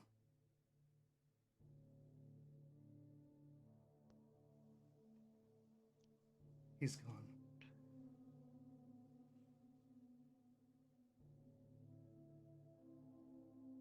Yeah.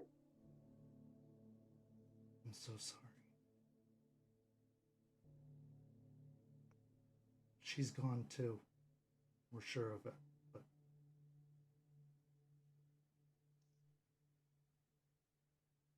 Are you sure? Did you look? we found what was left.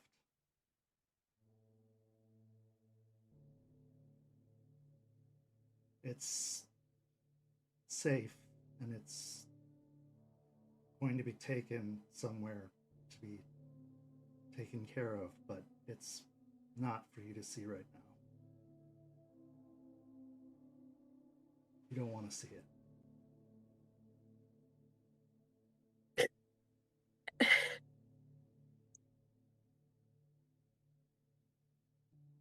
Just gonna push herself up onto her elbows and take the bandana.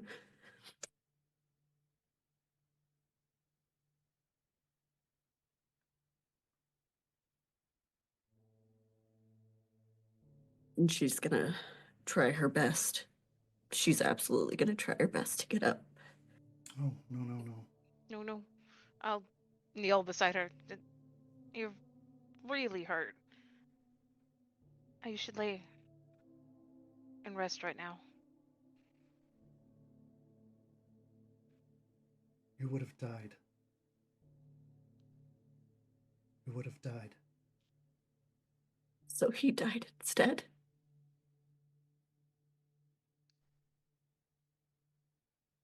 This is what he would have wanted. He would never have been able to live with himself.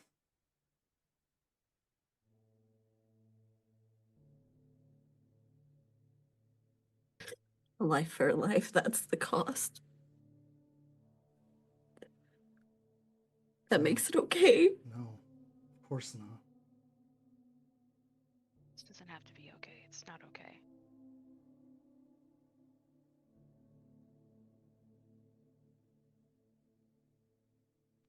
Of course not. I told him I can't do this without him.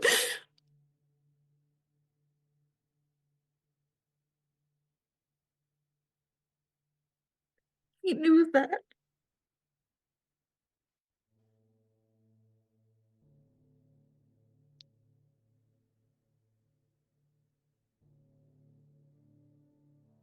You're gonna have to try. So he wouldn't have let you give up.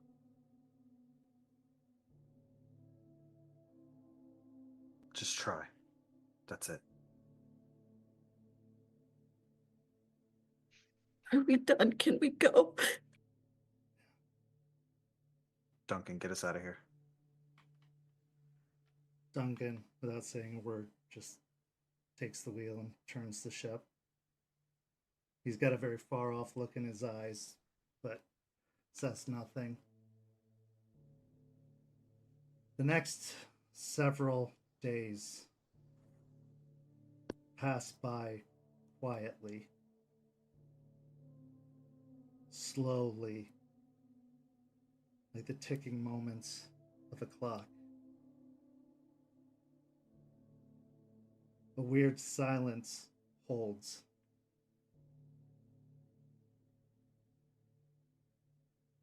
And then the day arrives. The new moon. The day that the Caern is supposed to open. The day that the rite is supposed to take place.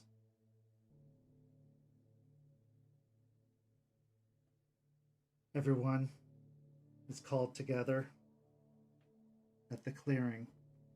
Artie has stayed with you, Aspen, every second. Not knowing what to say, barely knowing what to do, but he has shoved aside his own grief to be there for you in any way he can. Duncan has remained in town, but has been very distant. Just helping out in other ways, patrolling, keeping the area safe, making sure that any leech problems are taken care of, helping Matthias with getting the boat towed, getting the issues taken care of, but really not interacting very much. As you're all gathered together at the clearing, Eliza is there, Charles is there, Artie brings Aspen, Jester, and Lucas are there.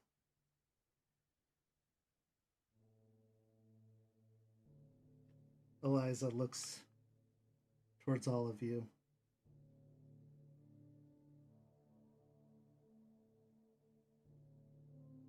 I understand that this is a very difficult time. I understand that y'all have been through a great ordeal. And I would understand if now is not a time that you are ready to make a decision such as this.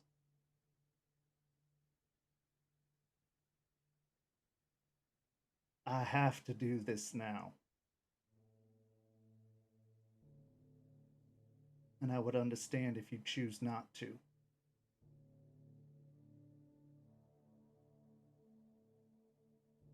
But it has to be started, or else it has to wait for a great deal of time before it can happen again. Once it's started, others can join, but if it doesn't start now, it can't start again for a great while.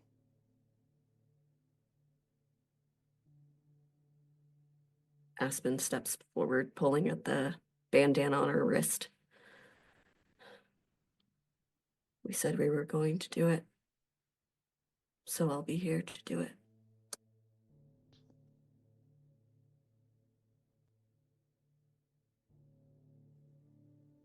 step forward beside her. Still in.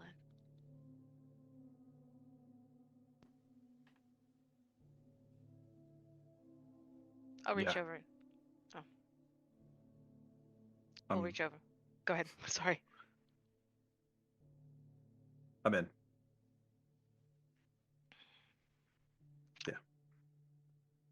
I'll reach over and squeeze Aspen's hand.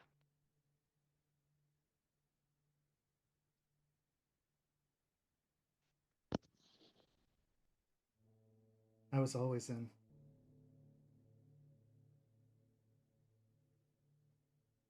Charles, who has also been distant and quiet, especially since that day.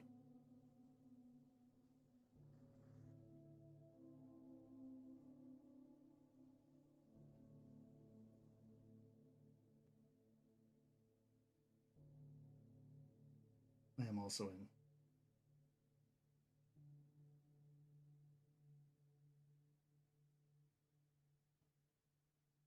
Very good. And I think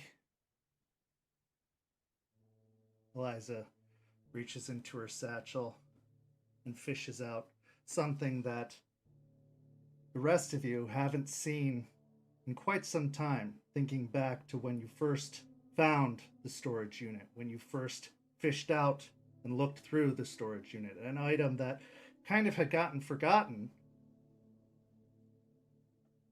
a spirit catcher.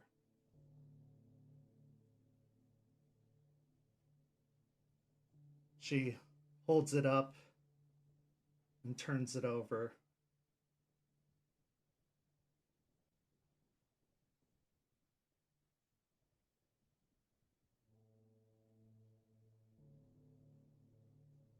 I was worried that something would happen. And I knew none of y'all would want to miss this moment. So just in case.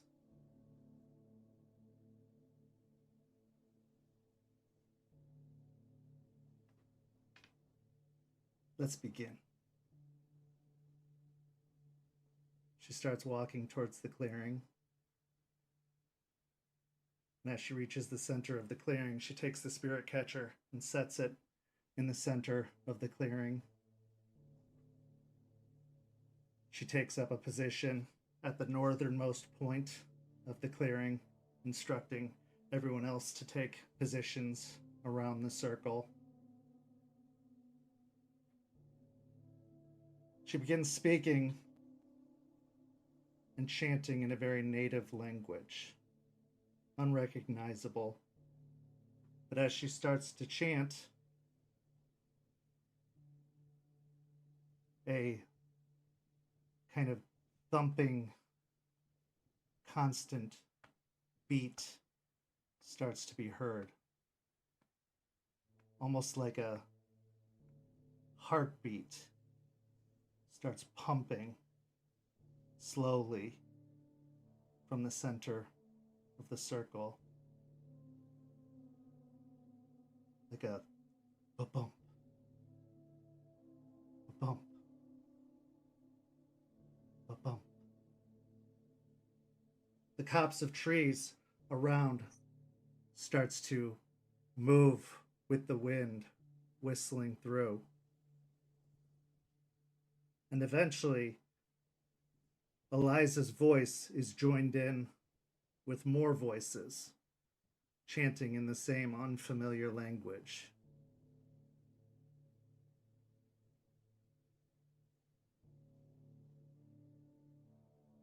And as they repeat over and over and over again, the same terms over and over, the same lines over and over again, it starts to become a rhythm in your own heads. And she starts to look to you, kind of prompting you to start saying the phrases. And though they don't make sense to you, you start to understand, or at least be able to say the words.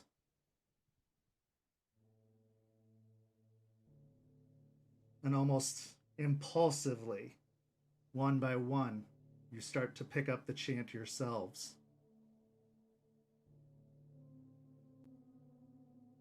And then as the chant continues, from the center of the circle comes the white wolf.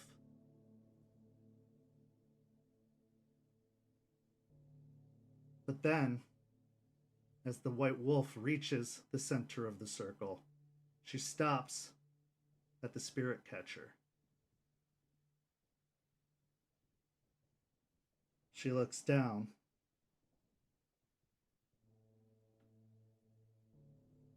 and she kind of nuzzles the spirit catcher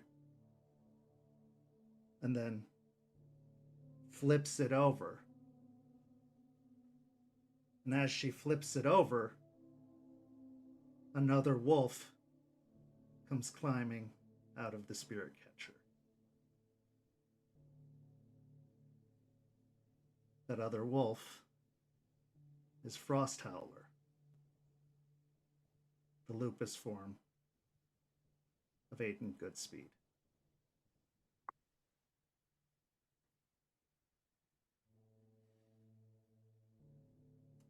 Nice of you to make it. You lost some weight.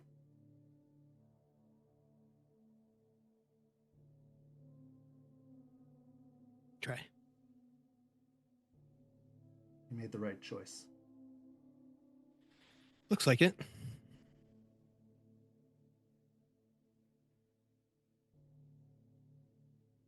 You're not going to be able to see them for a while.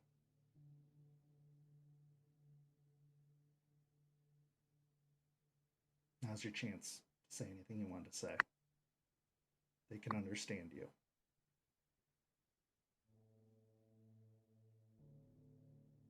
Hey guys. I want you to know that I'm not gonna necessarily be gone. Still with you guys in memory. Anytime you feel that cold breeze behind you when you're running, that little whisper of the in the trees, any hunt you guys go through, that little bit of strength, try and pass it all on to you to any fight coming forward. You guys are my pack. You guys are my home. I'm just glad you're all are safe. My quarry, as far as Mary, is done. My overall physical body for Gaia is fulfilled.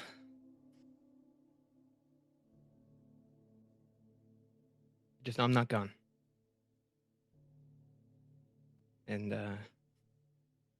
Aspen, just keep them safe.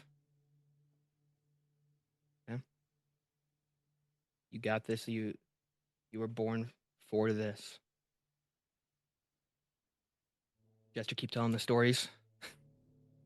I really enjoyed that last one that we had. And Lucas, watch their back. They are really good at looking forward. You can just keep an eye on behind them. Artie, you just keep doing you, bro. You keep the heart pumping for this group, all right? Charles, I expect you to hold up your end of the agreement. And Eliza, thank you for helping me realize the overall triad of everything. Your teachings may have fallen on deaf ears, but I tried to listen. But I'm not going to be around for a little bit. As far as being able to be reached, I will be here. And the wind calls me, and I go where it calls. And I'm going to miss you all.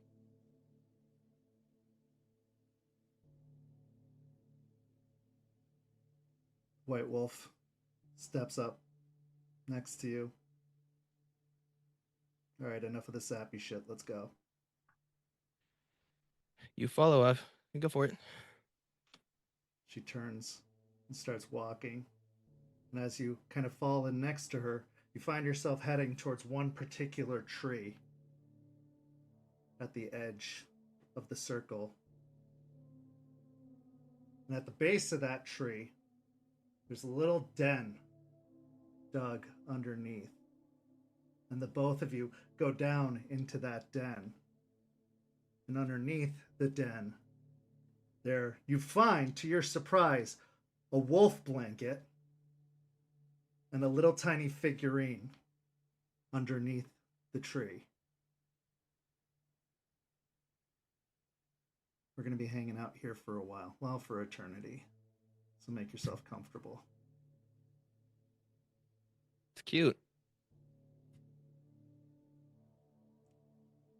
And with that, you become part of the tree. The rest of you, the chant picks up again. The heartbeat continues. And as the spirits of the trees come forward, one of the spirits in particular comes to the center. A very, very old individual, unrecognizable entirely in origin. They are almost completely naked except for a small covering in the more delicate bits. They have long, long dark hair that comes down to their shoulders. And as they speak in a tongue you don't understand, but for some reason your brain comprehends what they're saying. And as they're speaking, somehow they're speaking to all of you, but also just to you, somehow, directly at the same time.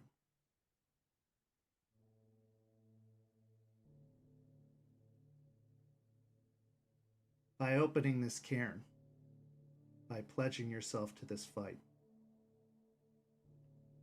you forsake any and all future individuality beyond death.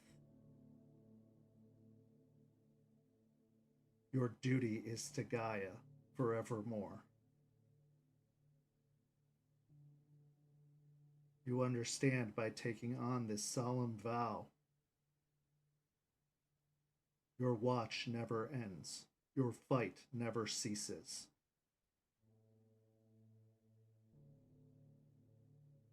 You will know power. You will know beauty. You will know Gaia. But you will also know her pain. You will know her struggle. You will know her suffering. And should it come, you will know her death.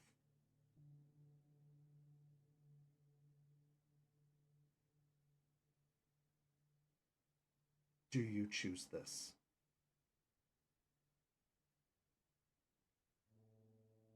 Yes. Yes. Yes.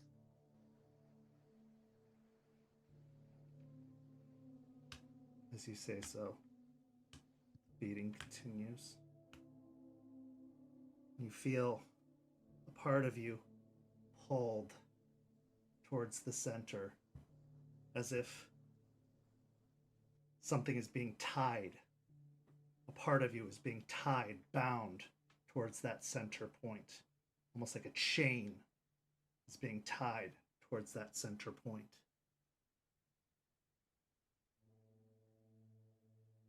And then the beating fades, the spirits returning to the trees and the surrounds.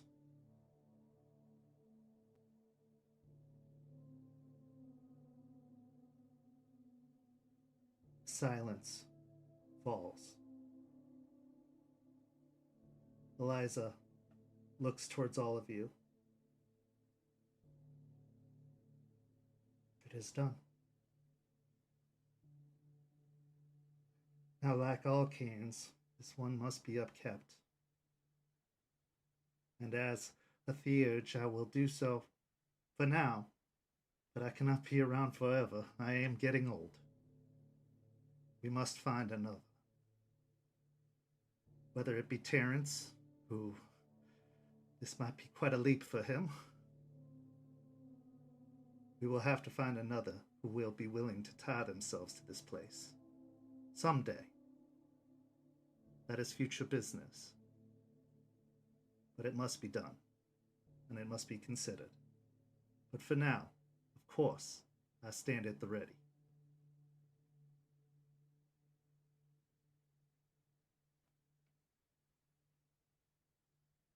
He is with us forever. I saw to that. Because I know it's what he would have wanted, what any of you would have wanted, had the fate fallen upon any of you.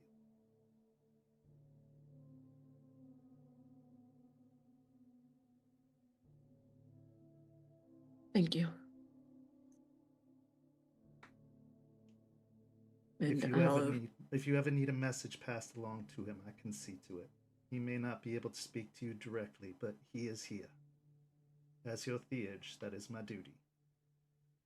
I appreciate that. And I will get with Matthias and get reinforcements here as soon as we can. So. Of course.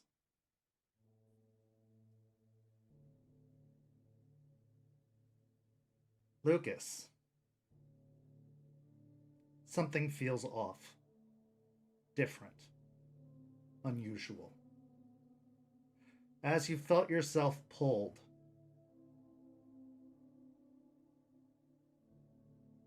you felt like something else happened too. You felt yourself pulled towards the center, but you felt yourself pulled the opposite way too.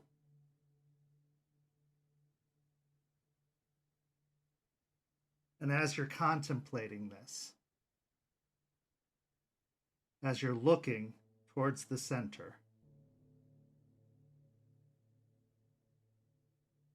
a low, rolling thunder enters your mind.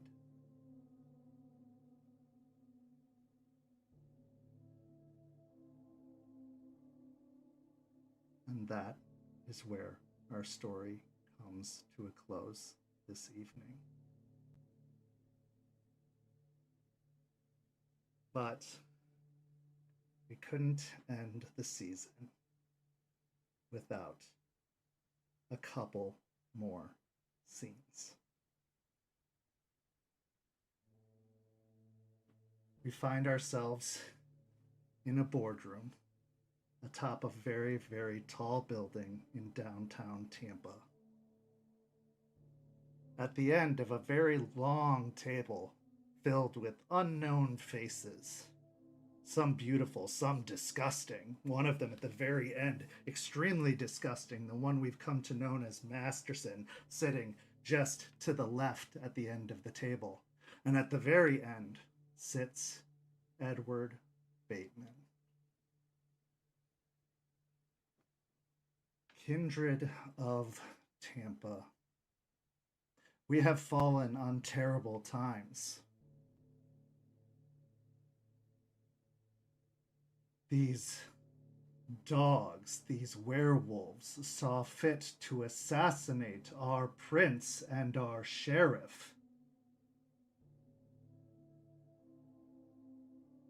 Now we must see the power of the city shift into appropriate hands. So, I have decided to take praxis of the city with your approval and become the new Prince of Tampa. And as your prince, my first act is to do what our former prince should have done long ago, and to reopen peace talks with the city of St. Petersburg. I have already contacted Prince Carmine Russo, and I'm in talks to ensure that our two cities can cohabitate peacefully, to ensure that this lupine threat is dealt with appropriately. It is a shame that this pest problem has reared its ugly head, but as your prince, I will ensure that it is dealt with swiftly, as my predecessor could not. Down the table, applause can be heard. And as Masterson gives Bateman a knowing look, he gives a nod, all according to plan. We transition once more to Matthias Morningkill, who stands in a bathroom washing his hands. His brow is slightly furrowed as he looks down. And then he grips the edge of the sink and he looks up. And in his reflection, he sees the face of Hashigat. And this is where our season comes to a close. Thank you so much to everyone for joining us. We will be back with season 3 in just a couple of weeks. Thank you, everyone. I hope you enjoyed the end of the hunt for Bloody Mary. Stay tuned. Keep an eye on our schedule. We've got our 3-year anniversary of KindredCon coming this next week, but we will not have an episode of Rage Across Tampa next Tuesday. We're going to give our players a break that is well-deserved, but we will be back in a couple of weeks with the beginning of season 3. Thank you so much for watching. Go follow St. Pete by Night on all of the social media down below. And if you enjoy what you see, come join our amazing community by joining at the Discord link. We've got one-shots. We've got new tables starting up. We've got all these opportunities for you to join in on the fun. We would love to have you. But thank you for watching, and we'll see you next time. Have an amazing night. Good night, everybody.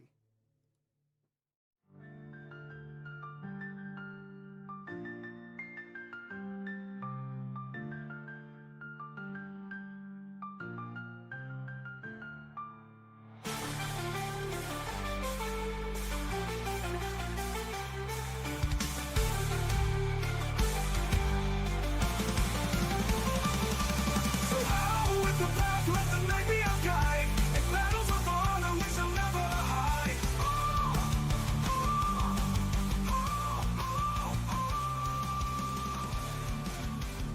This has been a St. Petersburg by Night production. Rage Across Tampa is produced in agreement with the World of Darkness and Dark Pack. The storyteller for Rage Across Tampa is Kent. Tonight's characters were voiced by Preston, Champ, Noree, and Weiss. Visit our website at stpetbynight.com for more information about all of our productions and how you can become a part of our community. Thank you for listening. Until next time, fangs, stakes, and claws out.